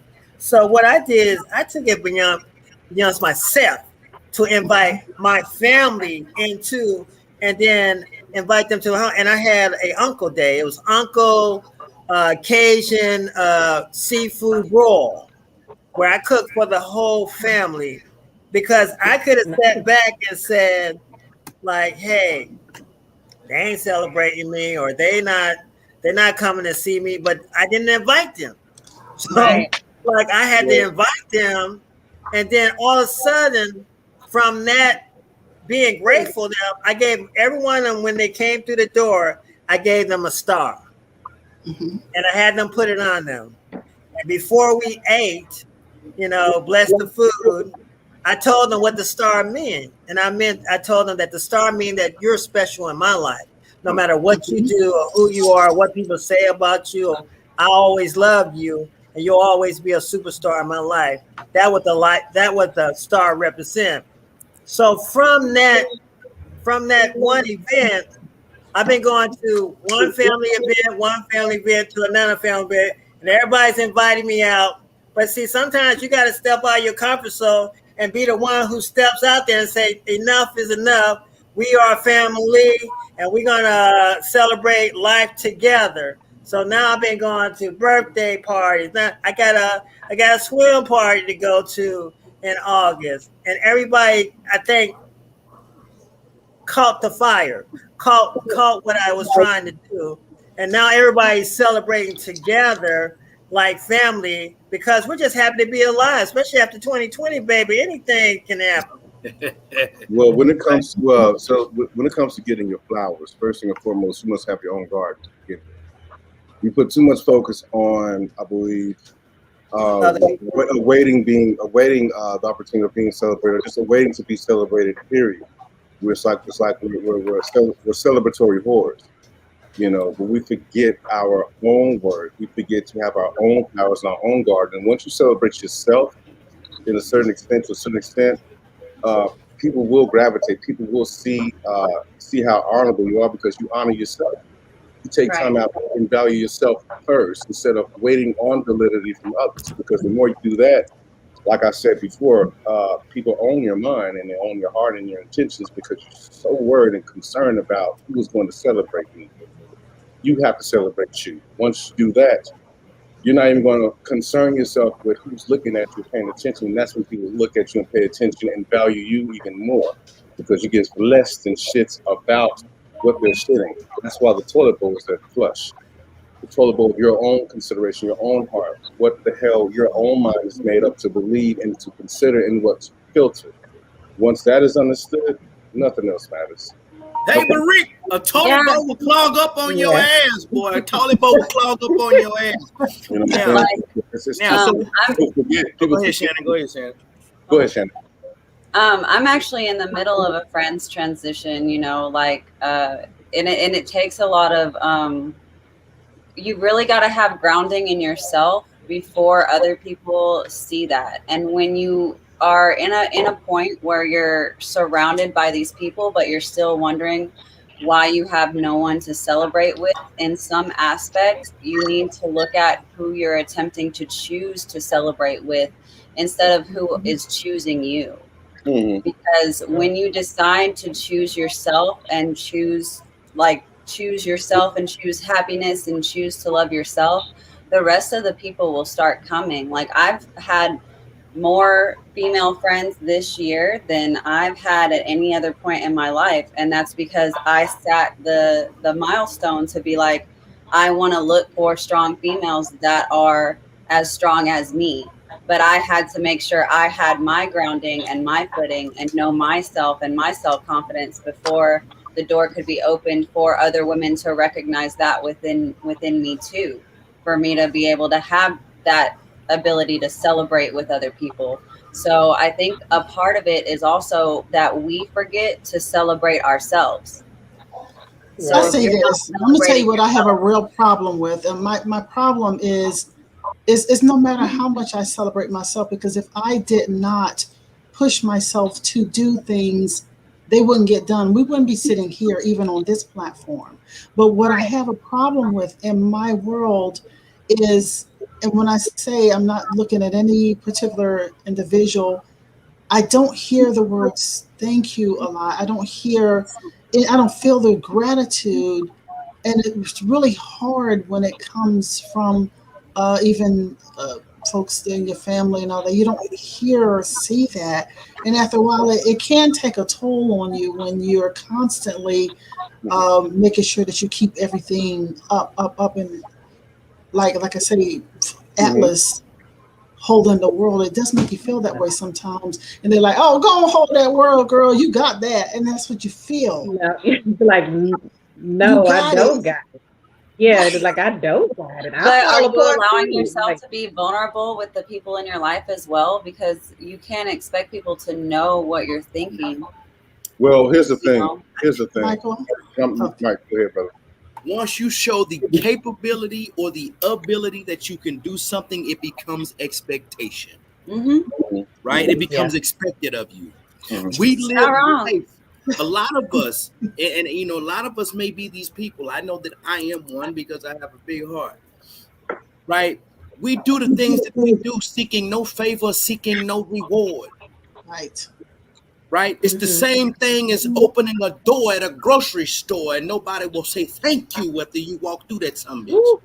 Yeah. Right? Yeah. So you I do these don't like that. You give, and you give, and you give, and they say input equals output. But goddamn it, I'm inputting everything that I can input, but ain't no goddamn output coming out the thing. So walk right through the damn door. So at that point in time, you're saying, I am giving. They say it is better to give than to receive. I'm not asking much on the receiving end, but a damn thank you, or God bless you, or bless your heart, or whatever it is. So it can get frustrating when people say, well, if you ain't seeking no reward, why the hell you want to thank you? Some bitch, that's just courtesy. Yeah. And people get used to how much you do on your own too. So I mean, they don't even recognize when your weak moment is happening because you're holding up so much. You know, all they see is this. They don't see what's back here. So if you don't allow that vulnerability, you know, a lot of people get recognized when they die because it's not until that person's no longer around do we start missing what they've done for us. Right. So now we want to show gratitude. But as long as the person's there doing it, it's something, So what I hear is we need to stop giving sooner prior to our death. Like you know what I mean? Like if we give me my flowers. If ever we can get to that point to where it's like, you know what, I have been giving. Maybe I should, if they don't appreciate your presence, make them appreciate your absence. So are you giving or are you enabling? It's like a friend of mine. And I agree with that. By giving so much and then realizing that I'm giving so much and not necessarily receiving gratitude, to continue doing so, I am enabling. But to continue to do something over and over again, expecting the same result, or insanity, is insanity. So yes, Tashiba, you're right. I am enabling because I am insane in the membrane. Right? Well, oh yeah. You gotta also to add to that, I would say this: consider yourself a party. All right, you are your own party. Hopefully, people realize that they are their own. They are a party. All right. Now you have to consider who you have invited and who staggered in, because at the end of the day, when your party needs to be cleaned up, who is staying and who has left early? Who's taking plates? Who's taking food? Who are taking things from your party? It could be those that were invited and those that just staggered in. But you will be left with yourself. And as you're left with yourself, because you will be left with yourself, as you was born with yourself, that's all that you have. That's all that you will have. And if you're not empowered with that alone, your party's going to get crashed because you allowed it. So flowers, take that as like an extra. Hey, thank you. I appreciate it. I really do appreciate it. You know, it's very rare, and that's the beauty part of it. You're not expecting too much. So for it to come out of the blue, you hone that in, you take that, you receive that, and that'll be like extra fertilizer for your garden. So at the end of the day, like I said before, you're not even expecting, paying attention to be recognized. It's just going to happen on the You know what, Rick? A lot of people, you have two people. You have givers and receivers. And takers. Takers. Well, Yeah. I mean, yeah, takers. Yes. Takers And is a fake. lot of us Yeah. Got some tend fakers to out there too now. surround ourselves with They takers. fake like they gratuitous, but they don't give a damn. Well, let's go ahead and hit right. Let's go ahead and hit that chat. Shannon, do you mind reading some things? I saw Tiana had some good stuff, and I see Clayton. How you doing, Clayton? Fair conference coming. What's up, baby? What's up? What's popping over there? Where you at? Where you at? So Tiana says, I've cut out so many people where there wasn't a two-way street. If I'm giving out flowers and they don't return the favor, they're no longer included in my life. Charles Jefferson said, I've always had very mixed feelings on this topic.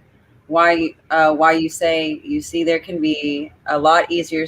It can be a lot easier said than done for many of us. Indeed. And Tiana says, I've gotten to the point where I don't broadcast my achievements very often because they weren't there supporting my failures. They don't get to benefit from my success. And Clayton says, sometimes I may offer something I may offer from a different perspective. I'm sorry, y'all. I'm dyslexic and I've been tired for a couple weeks. Give me a second. Sometimes we don't have literal flowers to give, but we do have supplemental things such as dates with each other as friends or just surprise visits. And my mom said, and I'm not 100% of what the pearls before swine means because I haven't heard that one out of her mouth before, but she says respectfully, no, that doesn't always work. Element will tell you pearls before swine. I've never heard her say that in my life. So that's a new one for me. And, it's just saying you consider the people that you're dealing with. So you don't give your best to people who don't respect you or are not worthy of it. So that's what throwing pearls beyond swine. You would never throw your best against the worst people that you meet. You know, right. When you look at like metaphorically, you know what I mean? Yeah. Okay. And then Clayton says, and also there's a bit of communication required on both sides needed so that people can let each other know when the flowers are needed. Due to humanity's very nature, we are forgetful and we just have it slip our minds sometimes. And I mean, like, I can understand the idea of like things slipping your mind and being busy and stuff like that. But instead, I don't know, like humans are inherently selfish and it's hard to and I mean artists see this every day, you know, like our work doesn't get famous until we die. And that's like our trademark of our profession is we're probably not going to be known really until we die. That's you know, so I mean, humans don't know, they're not going to look and like everybody said, they're not going to look into something until it's gone and they don't have it to be a part of their daily intake anymore. You know, and a person like myself, we all need to work on appreciation as well as, you know, the communication background. That's where I was going. So sorry. Where I get in trouble is that I'm not a person that waits to be asked to do something. If I need something, see something that needs to be done, I jump in there, I do it. I don't ask for someone to invite me in to have something happen. And sometimes that might get me into trouble because it's just like the clockwork for me. I'm a multitasker. I'll be doing 6 things at one time. That's just how my life is. And then sometimes I'll stop and I'll just realize, you know, because something will happen that awakens me, and sometimes you realize the appreciation is just not there. Right. And I won't stop being who I am. I want to, you know, I won't stop because that's just me by nature. But then I can feel the impact with the pains that I have felt. It will manifest itself sometimes in body stresses. Bernard? What? You know, I'm just saying, you gotta look at this world as a real world and realistic thing. There are good people out there, and there are bad people out there. There are so-so people out there. There's people who are on target. They're on spot. They are the people who you can ride and die with. You know what I'm saying? Yeah. And if you look at if you measure and you think everybody's gonna be on that level, they're not. Here's a kicker. If you think it's gonna be on that level, it's gonna lead to your frustration. See, I look at people as real people and look at people as being flawed individuals, because we're all flawed individuals in a certain degree. Some in major degrees, some in minor degrees. But no one. Are we flawed or are we out of alignment? We all have that both. That part. Flawed and out of alignment, it really doesn't make a difference. Doesn't mean that you're flawed. I'm sorry. I'm speaking. I was allowing you to speak. We're all individuals. Yes, I will agree with you on that. But it doesn't mean that we're flawed. Sometimes everyone has the ability to be their best authentic self. Just because I don't fit what your criteria of good or bad, who appointed us to say who's good and who's bad? Some people vibrate in a high position and some people vibrate in a low position. You could be in perfect alignment and you could be not in alignment, but it doesn't mean that we're imperfect. And we have to stop giving our energy and serving those things that don't serve us back. Because when you're serving those things that don't serve you back, the law of reciprocity, then that's where you're looking like, well, where are my flowers? Looking for them. And I agree with that 100%. The reason I say I look at them as flawed, and if I look at you as a flawed individual, that's not saying that you are, but my expectations from you, I don't get disappointed when I think you let me down in a way. So I'm looking at like, okay, they didn't celebrate with me on this situation. They didn't give my kudos on a great job that I did.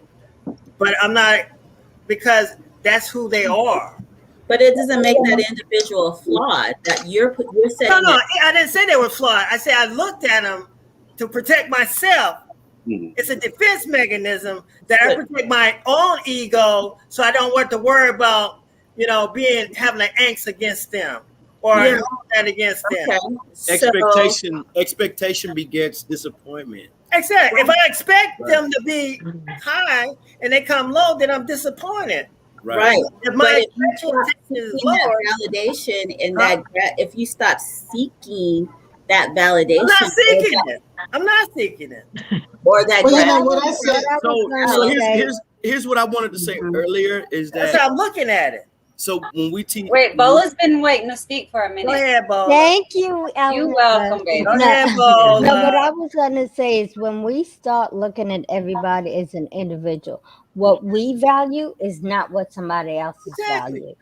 And so then when they appreciate it, we learn to accept how they know how to appreciate us, because not everybody's going to appreciate us the way we want to be appreciated. You appreciate it. How can you give what you have not received? In all of these years, I guess we've been a tease. You know what I mean? I'm just saying, how can you give what you've not received? Let me just say this. So watch this here. Okay. So when you think about it, you sit here and say, why didn't nobody give me gratitude? Why nobody gave me my flowers? If a motherfucker ain't never received flowers, how do they know they have flowers to give? Let me just say it this way. If a person don't know love, how do they know? How do they have love to give? I know what you're saying, Michael, but check this out. I said at the beginning, I was clear, and I think y'all missed this. There's a lot of individuals that I know, they just entitled. There's people who, I don't know if it's just their own lives. It's just that entitlement. And they don't look outside to look over at you because of their own entitlement issues, the issues with themselves. And I can't change that. I can't change that about any person. And that's what I'm seeing, some of that sense of entitlement. And then some people are just damn selfish. You know, those people who are entitled or selfish, you have to make a choice. Do I need that person in my circle? Sometimes it's not a choice that you have if it's a member. But it's not that easy in business. Yeah. It's not that simple in business. But when you talk about business, If you go to do business, gratitude is something else. Right. Doing business is doing business. Gratitude is more on an emotional level. Right. And so you can't mix the two. Not necessarily, because most people are. If you have a business owner, you're emotionally involved. Believe me or not, believe me, you are emotionally involved. I mean, don't they share gratitude for even doing business with the other party? Yeah, I mean, absolutely. I show gratitude to business partners all the time. But like from experience, I felt I didn't get the gratitude I should have gotten for doing a thing. Right. But what I did was I went in there, I knew I had a job to do, and I did my job, and that was it. That's what I Whether always do. that person shows me gratitude or not, That's it doesn't gratification. matter to me. It gets to the point, it doesn't matter to me. But that's the issue. But that is the exact issue. That's why I did the subject, give me my flowers now, because I was saying no matter what, I'm gonna come at 1,000. I'm not slacking because of your situation of you feeling entitled or well, I'm still coming 1,000%. You know what I'm saying? So my thing would be based off of what Tashiba said earlier. She was like, she made her comment like, are we enabling? So my next question would be to this: are we at fault for our own pain? Because we know we see right off the hand when the first gesture that you give and the motherfucker don't say thank you, you already see what that person's about, right? So by continuing to give unto that person or provide certain things unto that person or those people or that group, are we not at fault for our own pain because we are insane based off of what Pop said, you know, what the definition of insanity is that he shared? I'm going to say no. I'm going to say it was some people who you just automatically know that they're that way. You don't have an expectation, but there are times in our lives, like I said, when you're dealing with some individuals, you just automatically expect that they will appreciate that you are giving of yourself in some way. You know, I know y'all seen that DMX video when he was like, people are who he was like, trust them to be them, but know them when you see them, right? Like, like hey, expect the thief to be a thief. You know, expect the whore to be a whore, like, or whatever the case may be. He's like, you know them when you see them, you know, trust them when you see them, but know them when you see them, whatever. So, however he said it, I probably misquoted that. But, like, that's what I'm saying. Like, are we at fault for our own pain? Because, like we said before, a lot of times we see the flags, we see the signs. So, we and I'm only saying this because this is me trying to assess my own self, so I can't speak for nobody else. But I give, and I give a lot, and I give, and I give, and I give, and I give. And I see ungrateful motherfuckers out there all the time. I'm like, damn, motherfucker didn't even say thank you. Right? And then the next time I see that person, I'm still giving unto that person that never said thank you in the first place. So who's learning? Who's learning? Who's learning? But that's the question I'm asking. I mean, let me. I can understand. Sometimes, even in business, sometimes you can get blindsided. You can have a person who you have a great business relationship with, and normally they do say thank you for doing a good job, but this time they didn't say it, and you were expecting it, but they didn't say it because maybe they had something going on in the background. A lot of times people are not thinking it because they're so focused on something totally outside the realm of the work condition or the work position that you're in that you don't know their grandmother just died. You know what I'm saying? Practice. They just lost their dog or something like that. Right, okay. Outside there might be some other things going in their life that happen. Or maybe they just human at the end of the day and they just forgot to say thank you this time. So in that instance, Bernard. Go ahead. Hold on. I was gonna say in that instance, Bernard, the person that's looking for gratitude, telling people that other people that they are selfish, do we become selfish in that aspect? We don't know. We just don't know. We become human, and the human is the air. I think it's a cry for love. Personally, if you know that you are giving, and this person don't give a damn about what you giving, and you keep giving because you are looking for some gratitude. Sometimes we say, "Oh, I'm just a good person. I just like to give." But why? Why do you feel like you have to give so much? It's a cry for love. It is a cry for love. You are looking to fulfill something that's missing in you. And I believe, Rick, you was going to say something. You've been trying to say something for a minute. No, it's good. It's good. No, you good. But what? Okay, Bernard, then I speak. Let me tell you. I ushered at my local church for 25 years on the usher board. I had all kinds of demons, all kinds of people coming through that door, good people, bad people. But every time they came in there, I greeted them with a smile. I had no expectation because I knew my position, that my position was to represent the church in the most fantastic light as possible. And though they might have came in that door with a heavy heart, they got a lighthearted and a great smile from me and say, welcome to church. And a lot of times they got a hug. Sometimes they got a peck on the cheek, whatever they needed. Sometimes I gave inspiration words right there before they even got to the minister. I'm talking to them and telling them about something that they dealing with when they walking through the door. So I never looked at it as if they had an attitude with me. If they had an attitude, I said, well, they don't have nothing to do with me. You know what I'm saying? But my job and my position was to show them love when they walk through that door. And I never looked, huh? Go ahead. And I never, and that's what it is. I never looked at, when I give, I'm not necessarily looking to receive, especially in a business situation. Now, I gotta admit, I do expect, I was hurt when my kids didn't say Happy Father's Day because I thought I deserved that. You know what I'm saying? And they apologized for it because they knew, like, oh, hell, we got caught up in our own world. But then I still love my kids. I'm not mad at my kids anymore. Yeah, I was mad at them for a moment, but I'm not mad at them now. They're human. Gotcha. And let me just say that because y'all know what I do. Y'all know I do this sometimes. Sometimes I just don't care. I basically feel that people throw out a lot of excuses because they have a lot of selfishness. There's no excuse. There ain't no damn excuse for your ass not to say thank you or feel gratitude when you know you're grown ass adults. You know someone is giving something in some way. You can stack it up. You can dress it up. You can put lipstick on a pig and it's still a damn pig. Whatever you need to do is still lazy as fuck.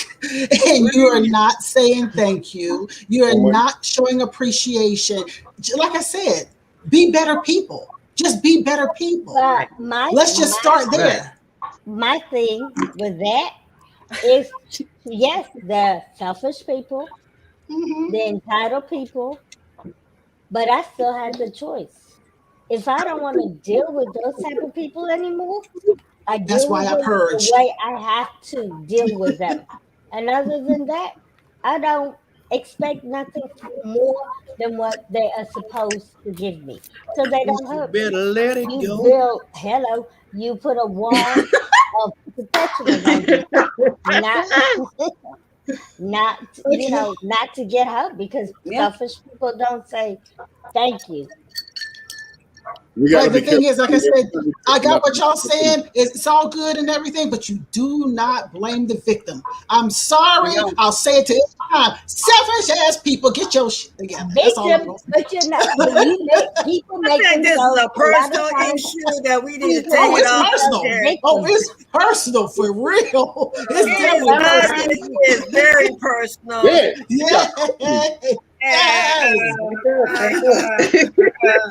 That's why I brought up my incident. I felt that some evil spirits and negativity around there. You notice I had my incidents out, right? I've been through a situation where I had to finally say, why do I keep allowing this person? At the end of the day, it was still my responsibility because it was my feelings that were getting hurt. That person going on about their day, doing what they want to do, and could care less about how I felt.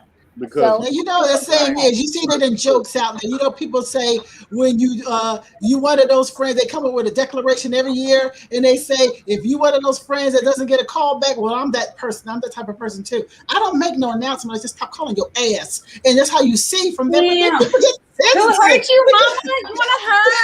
Yeah, I need me, I got start, you tonight. you know, This is I got you tonight, and y'all just gonna have to Exhale. roll with me. Y'all got to roll with me because I am in that Exhale. position.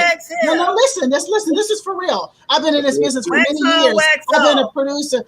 Bernard, I'm serious here. I've been a producer for many years. I've been a director for many years. I've done these shows. I put people on. I've done TV, radio, everything, and I've watched people for years on production. I've watched people in my life, people who have for years. I've seen this. So you carry a lot, and so you get to a point where you see people and you say these things, and you just got to be honest. You just I don't got to be carry honest. it though.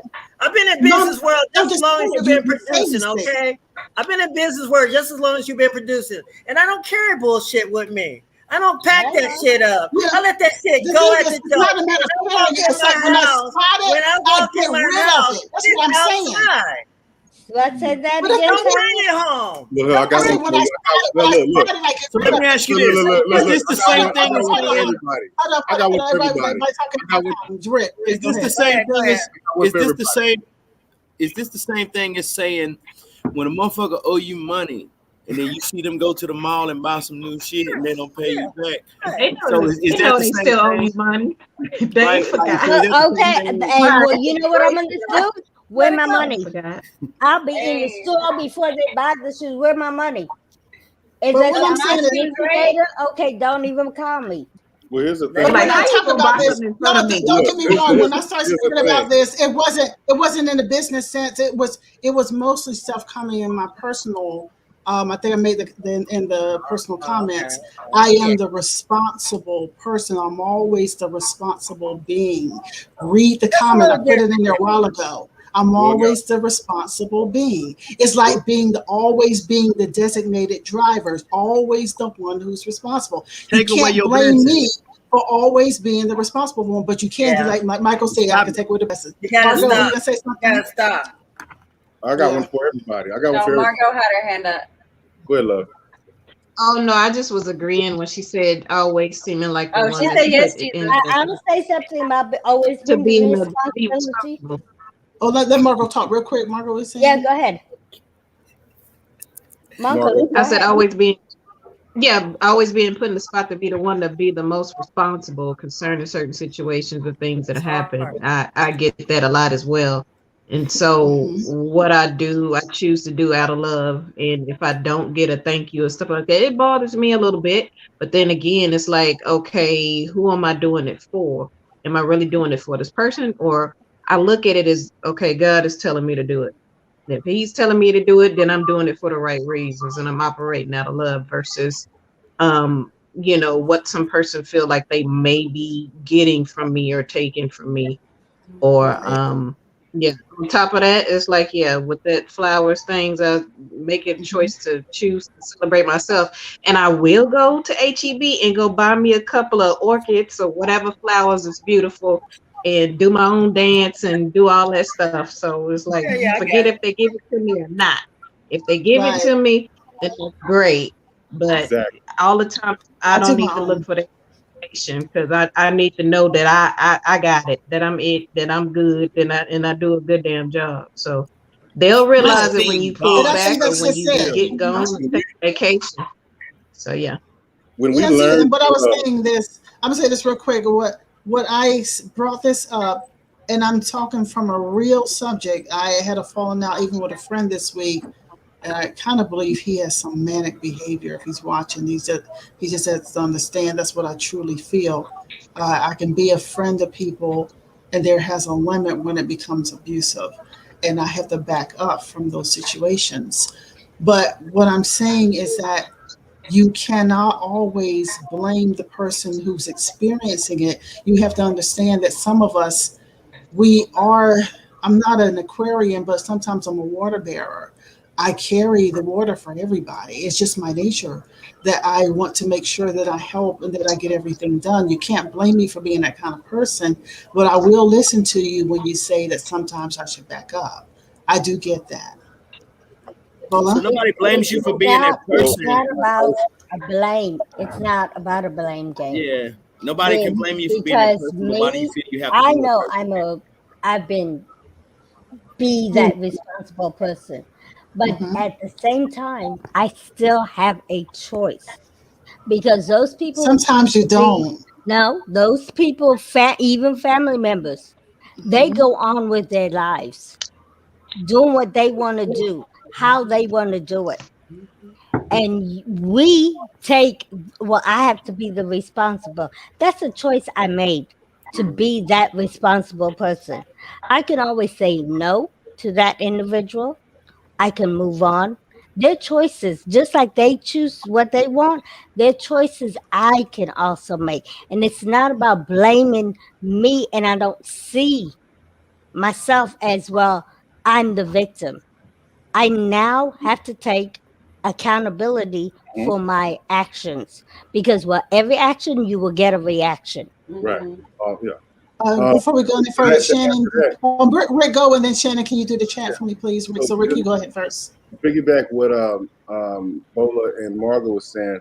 Margo mentioned, when God um, places it on your heart to do for people, and they keep showing it to do for them. But also, God gives us, or we are, we're born with awareness, and we're blessed with awareness and the remembrance, the reminder that, okay, yes, you do have this gift, you do have this heart, but at some point, hello, not everybody. There's just like there's a sense like of an expiration date. Doesn't mean that you have to continuously give yourself because of your heart. They know, you know what your heart is and what your heart is capable of.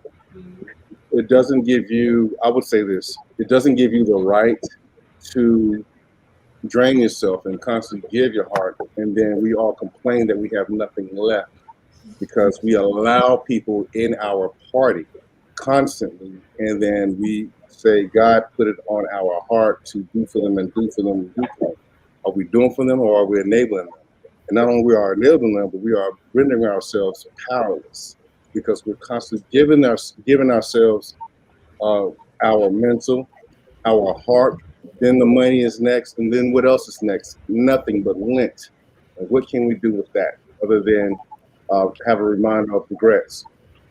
That's what we have. We have lint in our pockets, which is a reminder of regrets. If we haven't woken up and realized that, if we don't realize that, we have nothing to complain about. It's all on us. God gave us the cognizance of, all right, their time is up. You've done what you've done for them. Like milk has an expiration. We all have an expiration. So does our sense.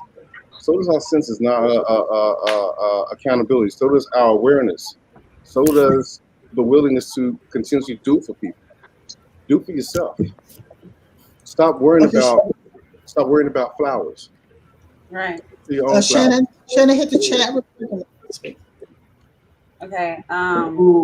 Charles said there's also people such as myself who go through life never expecting anything from anyone, and I choose to reserve myself and refrain from celebrating my achievements and accomplishments. I personally dislike the concept of receiving, quote, flowers for my accomplishments because I feel like that that just having people around in my circle who can just be there is enough. And that was Clayton. Those two were Clayton Faircloth. And Charles Jefferson says, selfishness is not a lifetime choice. People can change. And Tiana says, we can move forward without the support of others, but to reach the stars, we need to be lifted up. And that, I don't know if y'all noticed my face when she said that, but I was like, and I said, personally, I hold on to people because I see their potential and I operate off of what I foresee. Poison your own well and wonder why the town is sick. Ooh. Ooh. Ooh. Huh. Well, damn. So you all feel like you should not ask people to give your flowers while you're alive. Instead, you should go to the store and get your own flowers. Is that what I'm hearing? You already Well, I have mean, them. that's not 100%. Like, I mean, the people who see you for who you actually are in your life are going to show you the appreciation that you need. It's who you feel like. Because, okay, so think about it. So there's some people that show you appreciation all the time, and you get so used to seeing that appreciation out of that person. So are you actually like looking I ain't for? seen that shit. Anyway, Well, go ahead. I mean, I'm saying that just for the example. So the idea is, are you seeking thanks from this one individual person, and you're upset that you're not getting it from this person, but yet there is a line of people behind you telling you how much you inspire them and how much they appreciate you in their life, or even just being an example. Perfect example to support that claim would be people in a relationship. A husband or a wife could validate their spouse every day with your praises to that person. Hey, you're beautiful. Hey, you're gorgeous. Hey, you're fine. Hey, you're this, and hey, you're that. And it falls on deaf ears. But let another motherfucker come and praise that person. Hey,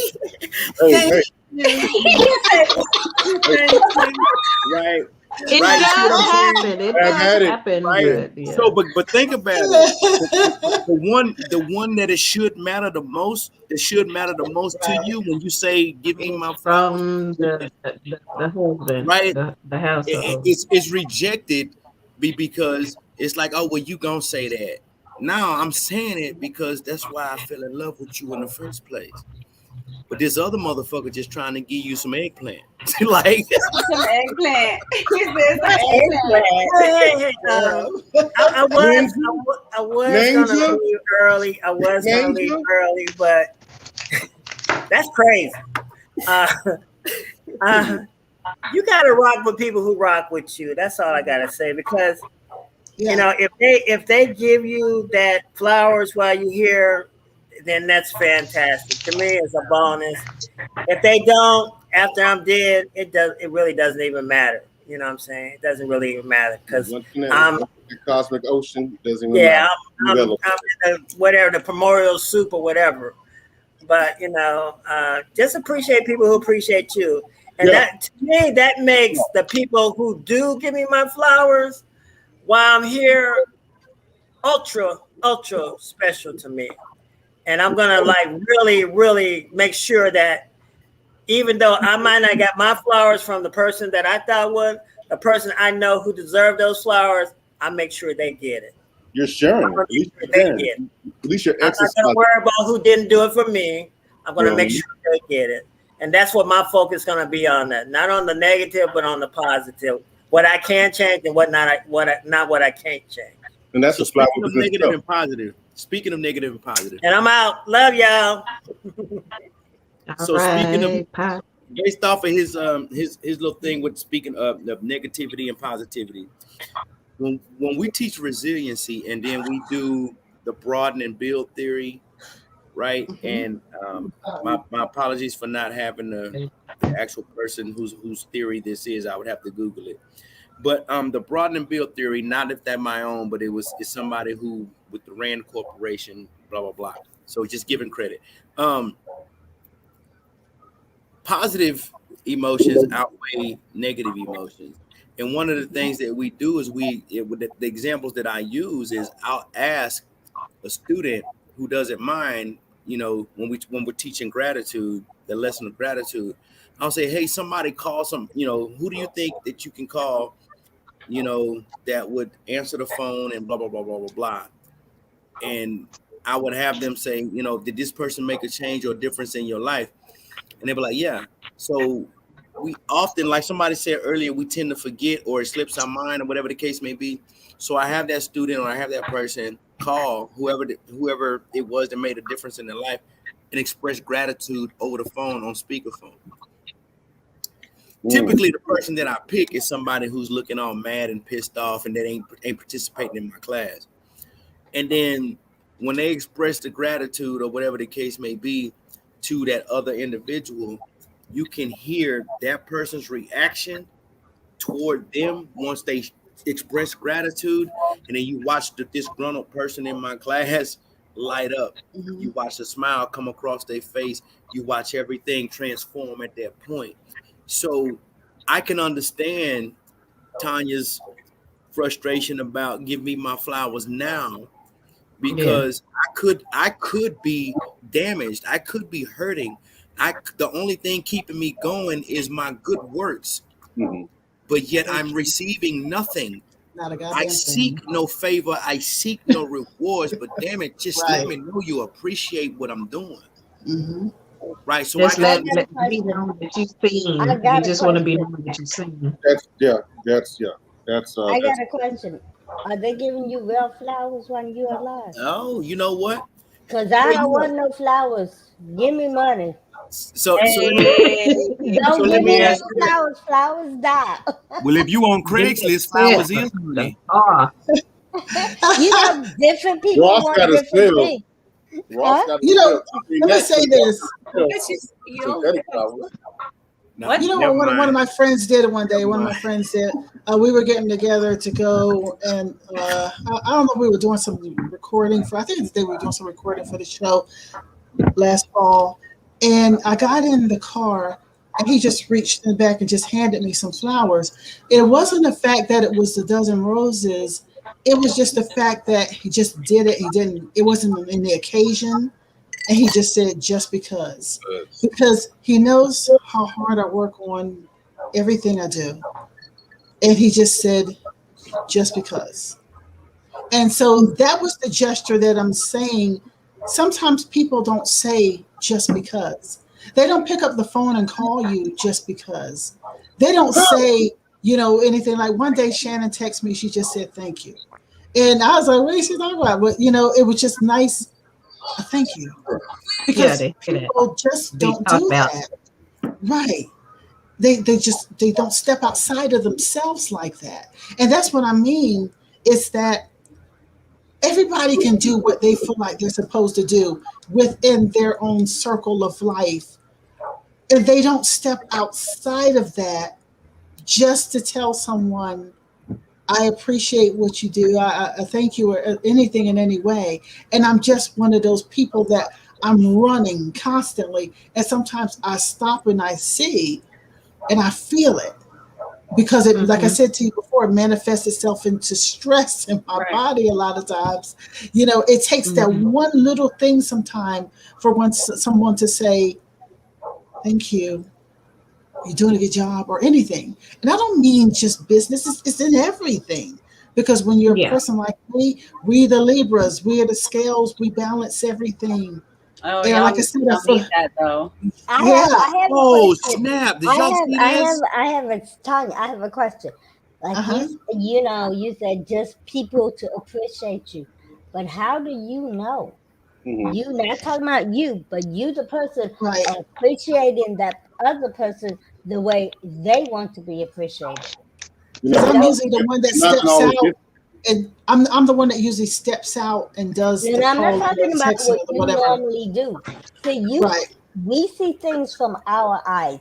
We never see that. Okay, I'm going to give an example. Every time people do things for me, every time people do things for, with, and by me, y'all see it yourselves. Thank you. I'm like that in everything I do. Sometimes I say it so much, I'll be like, I'll be holding the door for somebody else, and I'm damn near saying thank you. I'm just that type of person. But that's you. I show gratitude. Yeah, I'm just saying. Yeah, I'm just saying in general. But you're asking me about me. You're asking me about me. So I'm telling you I'm not talking about you. I'm saying, how do we know that we're showing gratitude the way that's what I'm telling you. Well, I'm not saying I don't know how theirs is, but you're asking me from my perspective. That's what I do. No, that's okay. What you do, but that person is going to show gratitude the way they know how to show. To them, calling you every day may be gratitude.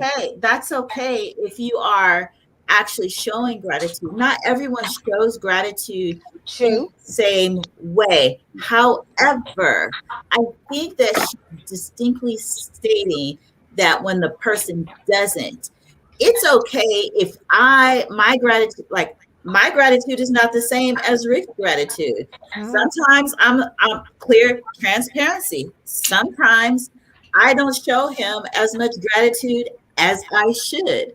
But I know that I have a good husband. He treats me well. You know, sometimes we're both fire signs and we have our moments.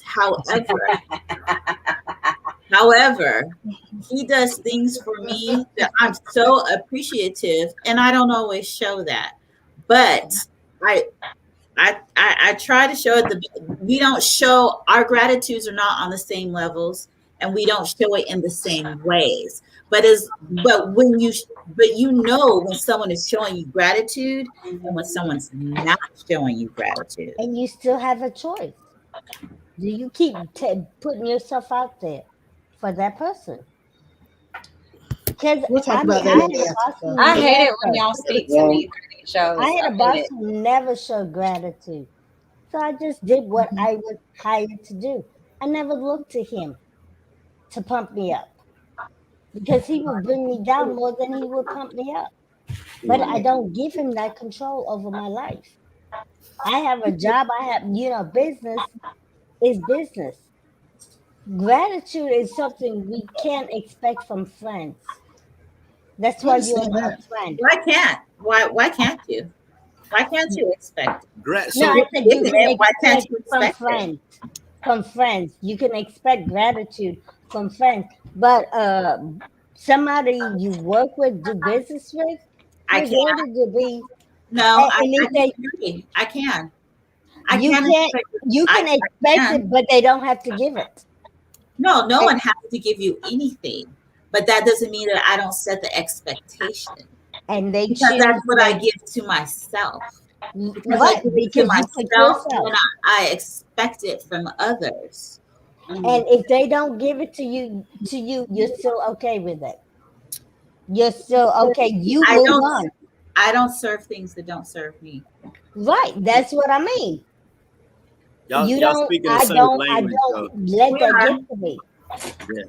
If it's business, I'm there to do business, and that's it. So gratitude is genuine. Point blank, period. Gratitude is genuine. Yes. Right? When somebody's appreciative of whatever it is you've done, they will express gratitude because they are truly and genuinely thankful. Whether evil or good. Right? You know what I mean? Now, and like somebody was saying earlier, sometimes people be caught up in their own whatever, and they just forget to say something and then feel bad once they realize, like, damn, I didn't tell that person thank you for whatever. Right? That happens, right? And so there's the universal gratitude where they project that thought into the atmosphere and then it comes back to you, somewhere around world later on. But gratitude is genuine, and typically if you do, there's an overtly thing that you do for somebody and they express zero gratitude, expect them to be them, but know them when you see them, right? Like, and them in the words of DMX. So y'all seen that video. But that's that. But I will say this, right?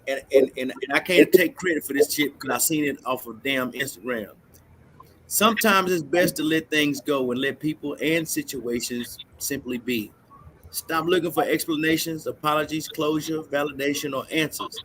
Move past living a life centered on what others did or didn't do. Focus on how you want to feel and what you can do about it. Peace comes when you realize your happiness was created by you. You are your responsibility. All right, y'all. I like that. Welcome to that sounds like welcome to your own party. Right. So I just was scrolling and I kid you not, when y'all was talking about 555 and all of that, that just popped up based off of this conversation. And I was like, man, this is so relevant. The universe said this one. Is there anything more in the chat that we want to do before we go to break? Because we're about to go for the wrap in a minute. Anything else in that chat that we want to focus on? Nope, that's all. That's all of us. Okay, that's all y'all talking in the chat? Okay. Yeah, right. I mean, Mike said we validate without seeking validation, yet we yearn for validation to feel that our efforts are validated. Human, by human nature. One up Mike, huh? Yes, the one up Mike, huh? No, that was Mike. That was Mike that said that. Oh, okay. So Mike's one upping himself out here. Our human nature, yes. We all have. All right. Fix. But we're gonna go to quick. Sorry, thank you, Ray. We're gonna go to a quick break. We'll be back with the wrap in just a few moments.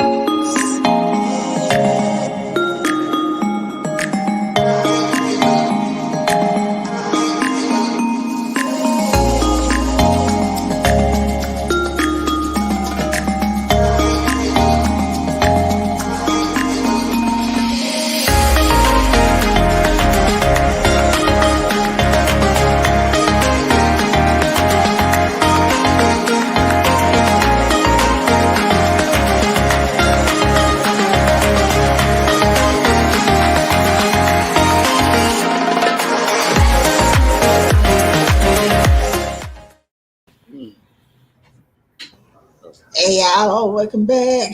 Okay, we're heading towards that wrap, and you know how we always do. I like to find out what's going on with y'all in the upcoming week, and what you got scheduled, what's going to be going on, the whole nine. So we're going to start with you, Shannon. Hi. What you got coming up? Hey. So I have, like I said, I have that art show at the Urban Arts Center from 6 to 9 on the 25th, this Sunday. You're not allowed to like bring cameras or any of that stuff. So I don't know. Come ready to party, I guess. And then I have another showcasing happening. Like the deadline is August 10th. So I'll be getting started on that. And I have a couple other commissions I need to wrap up, including Mike's. So if you need some logos and stuff like that, just hit me up because I'm open for all that stuff right now. I'm still, playing with the idea of actually becoming a full-time artist for a living. So help me support that dream. I'm Element Rose on Element Rose 13 on everything, and I even fixed it on Twitter, so you can still find me as Element Rose on everything now. I know that's right. All that. All right, girl. Thank you, Shannon. Mr. Turn 'em Loose. Michael, what you have coming up this week? Oh, man, this week I'll be in DC tomorrow talking with the other half of Turn 'em Loose so we can discuss, the way ahead, right? As I get closer and closer to retirement. And we'll be two retired brothers trying to, join our brain power and our everything. But no, that's where I'll be at, you know what I'm saying? So I'll be trying to take care of some business there. Other than that, we're just trying to focus. We're just trying to focus and make sure that we get this whole construct and business plan situated. And then I'm actually trying to figure out what the hell I'm gonna do once I'm done. Hell, I went on vacation once. I'm trying to go on vacation again in 3 more times. Whatever you want it. 3 more times. Whatever you want. You know what I mean? So all right. That's pretty much where we at, man. So other than that, man, right now I'm just kind of chilling and living in the skin that I'm in. Ain't mad at you about that. All right, Tashiba, what you got going on this coming week? So I got going on Sheba Sweets. So my handle is Sheba Sweets on Instagram and Facebook. And I got a TikTok, but I'll let you know what the handle is after a while. I hate still TikTok. getting used to it. I got a TikTok. And got a TikTok. Bring me the TikTok. I hate and TikTok. then, I'm sorry. That's okay. Sunday, I am doing a 3-hour workshop, past life regression and readings, past life readings. And I'm excited about it because I've already done a past life regression session, and I've had an Akashic Records reading. So I'm really excited about this workshop because the 2 individuals that I had those services done with are putting on the workshop. And, I got some witchy stuff going on. So I said it's a full moon tonight. So when we get done here, I'm going to go do some full moon shit. We know how that full moon do on them cancers, baby. Okay. All right. Rickness Master, what you got coming up this week? Just polishing up some pieces I have an art show coming up August the 6th. We've got the Journey Cafe in Irving, Texas. Kind of juggling a couple of, juggling another event. I've been invited to attend to some kind of conflict with that I'm dealing with. But nonetheless, just positive things. www.southyearart.com/RickWestArt. Check it out. And hey, dig the mood pieces. Everybody's welcome. All right. All right. Thank you, Rick. All right. Margo, what you got coming up this week? Hey. This coming week, not that much has changed. I think just still getting ideas together and stuff with my sister with our little business and our ideas. Diamond Daughters Book Club on Facebook and trying to get that and suggestions in, as well as returning to work, returning to see kiddos again eventually. So starting to pair and all that kind of stuff. So my summer, it will be ending Monday. And, well, it's you ready for it? Yeah, to a certain extent, yeah. Okay. I gotta pump Will we myself up. Get to see you? Will we still get to see you? Will we still get to see you? Yeah. Okay, cool. I'll be on. But other than that, a lot of celebrating birthday parties. I have a brother and a sister and other family members with birthdays towards the end of this month. So I'm excited about that. Sounds wonderful. All right, thank you. Well, myself, how I do. So it's best, let me just go ahead and hit this so you can check out my social media. Here we go. We hope that you have enjoyed this episode of Art Imitates Live with Tanya Dixon. So be sure to like and subscribe. And also check us out on all of our other social media.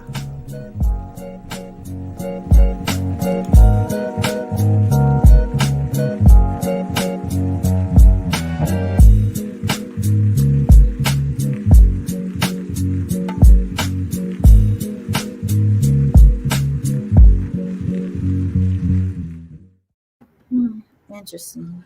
Hey, welcome back. You know what? I discovered this today because I changed the Art Imitates Live radio Instagram, and I made it podcast. It hasn't totally changed over yet and everything, but I discovered that I was giving out the wrong email address. I was saying Tandy AIL. It's TandyGirlAIL at Gmail if you want to send us any type of requests or comments or anything like that. TandiGirlAIL at gmail.com, or the website is tandyland.com, TANDILAND, and of course info at tandyland.com. You want to send us a message, you want to be on the show, you have a topic that you want us to discuss, anything like that, just be sure that you hit us up.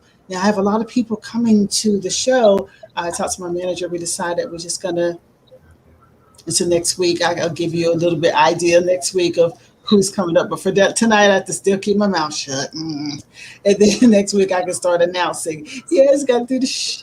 And so next week I can start announcing who is coming to the show. So again, I'd like to thank you all here on the living room panel for being here. I really appreciate it. All the long nights with the tea and then with the living room, how we do. And of course, I appreciate you all out there. Thank you all for looking and listening and commenting. You all have been really in the comments a lot and giving us your thoughts, and it does not go without appreciation. Definitely appreciate it. That gratitude. Yes. So I just want you all to know there's a lot coming up, and just stick with us. You're going to see a lot of changes and growth as we get into this thing. I'm much more comfortable now with the whole live thing. So that means I get to incorporate more things now that my comfort level is here. So stay tuned for that. All it took was a little while. And me knowing how to control everything that's here. So now I got it. I'm good now. And I might make a little mistake every now and then, but still, it's all good now. So we've come a long ways. I was looking back at the show. I'm going to say this and then we're going to get out. I was looking back at the show today, and when we were on that Zoom, and I was like, we're going to play the opening of the show, and the Lord's going to turn out, but we're going to try it. And I hated it every time. But now Hated it. I miss telling you to be like, don't forget to turn on the screen share. every time. Mid-show, turn on the screen share so I can do this. Thank you. But I appreciate it. What is Bernard over there saying? Thanks, He just everyone. said you're slipping. He's running his mouth. Are you gonna be here? He gonna be here. Come on. Why he gonna say terrible Tanya Beckett? Because you know the thing is, I think some people, Bernard is our in-house Kevin Samuels, and when a woman speaks her mind, you know how that goes. I said that, I meant that, and I was come back to poisoning your own well. So before you go, yes. before you take yourself up out of here, since you want them flowers, stop doing shit because you got a good ass heart and just start doing what's best for you. That's true. I mean, I take that on some things. I'll talk to you on the after show, and I'll tell you in the after show what was in my heart and what's in my mind. But yeah, I do a lot, and I don't do it for the gratitude. I do it because sometimes somebody has to do it, and I do it just I feel in the need. I'm the responsible person on a lot of things, and then I am a creative mind. I always love doing these things. I like to incorporate people, and I like to fulfill folks' lives and promote the things and celebrate the things that they do. So that's how I started doing a lot of what I do. If Rick will tell you, and I know Michael, you came around in real life many years ago. Real life was very, very tiring every Saturday morning, but I busted my hump to get in there, and we had the internships with the high school kids, the junior high, the high school kids, and the college kids. We had all the organizations, everything. We did it because that's what we were there to do and what we're supposed to do. And that's why. Yes. Go ahead. Yes. On behalf of them, thank you. Forever. Thank you. Forever. You're welcome. Forever. Ever. And the time is coming, and I have to feel it differently now. And I'm gonna say this, and then we will be out walking into the life of being a humanitarian. I do have to get my skin a little thicker in some ways, but you still every once in a while want to know that a person does appreciate something. Right. Yes. Want to know where the hell my flowers are? So give me my flowers. But thank you all again. Thank you, Pops, with your badass. What did he say? He said Kevin Samuel Jr. The nicer version. We got to pitch and get like a turtleneck and a blazer. Some glasses. Yes, that's gonna be his outfit. That's gonna be his outfit next. Yes, his outfit next time.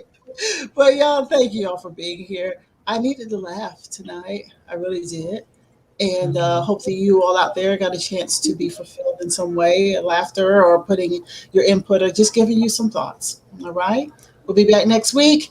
Here at our IMITATES Life, we'll be doing, what's the tea? We'll be doing the living room, and we hope that you'll be here with us. I'm Tanya Dixon. This is the living room team, and we'll see you next time on Art IMITATES Live. See y'all.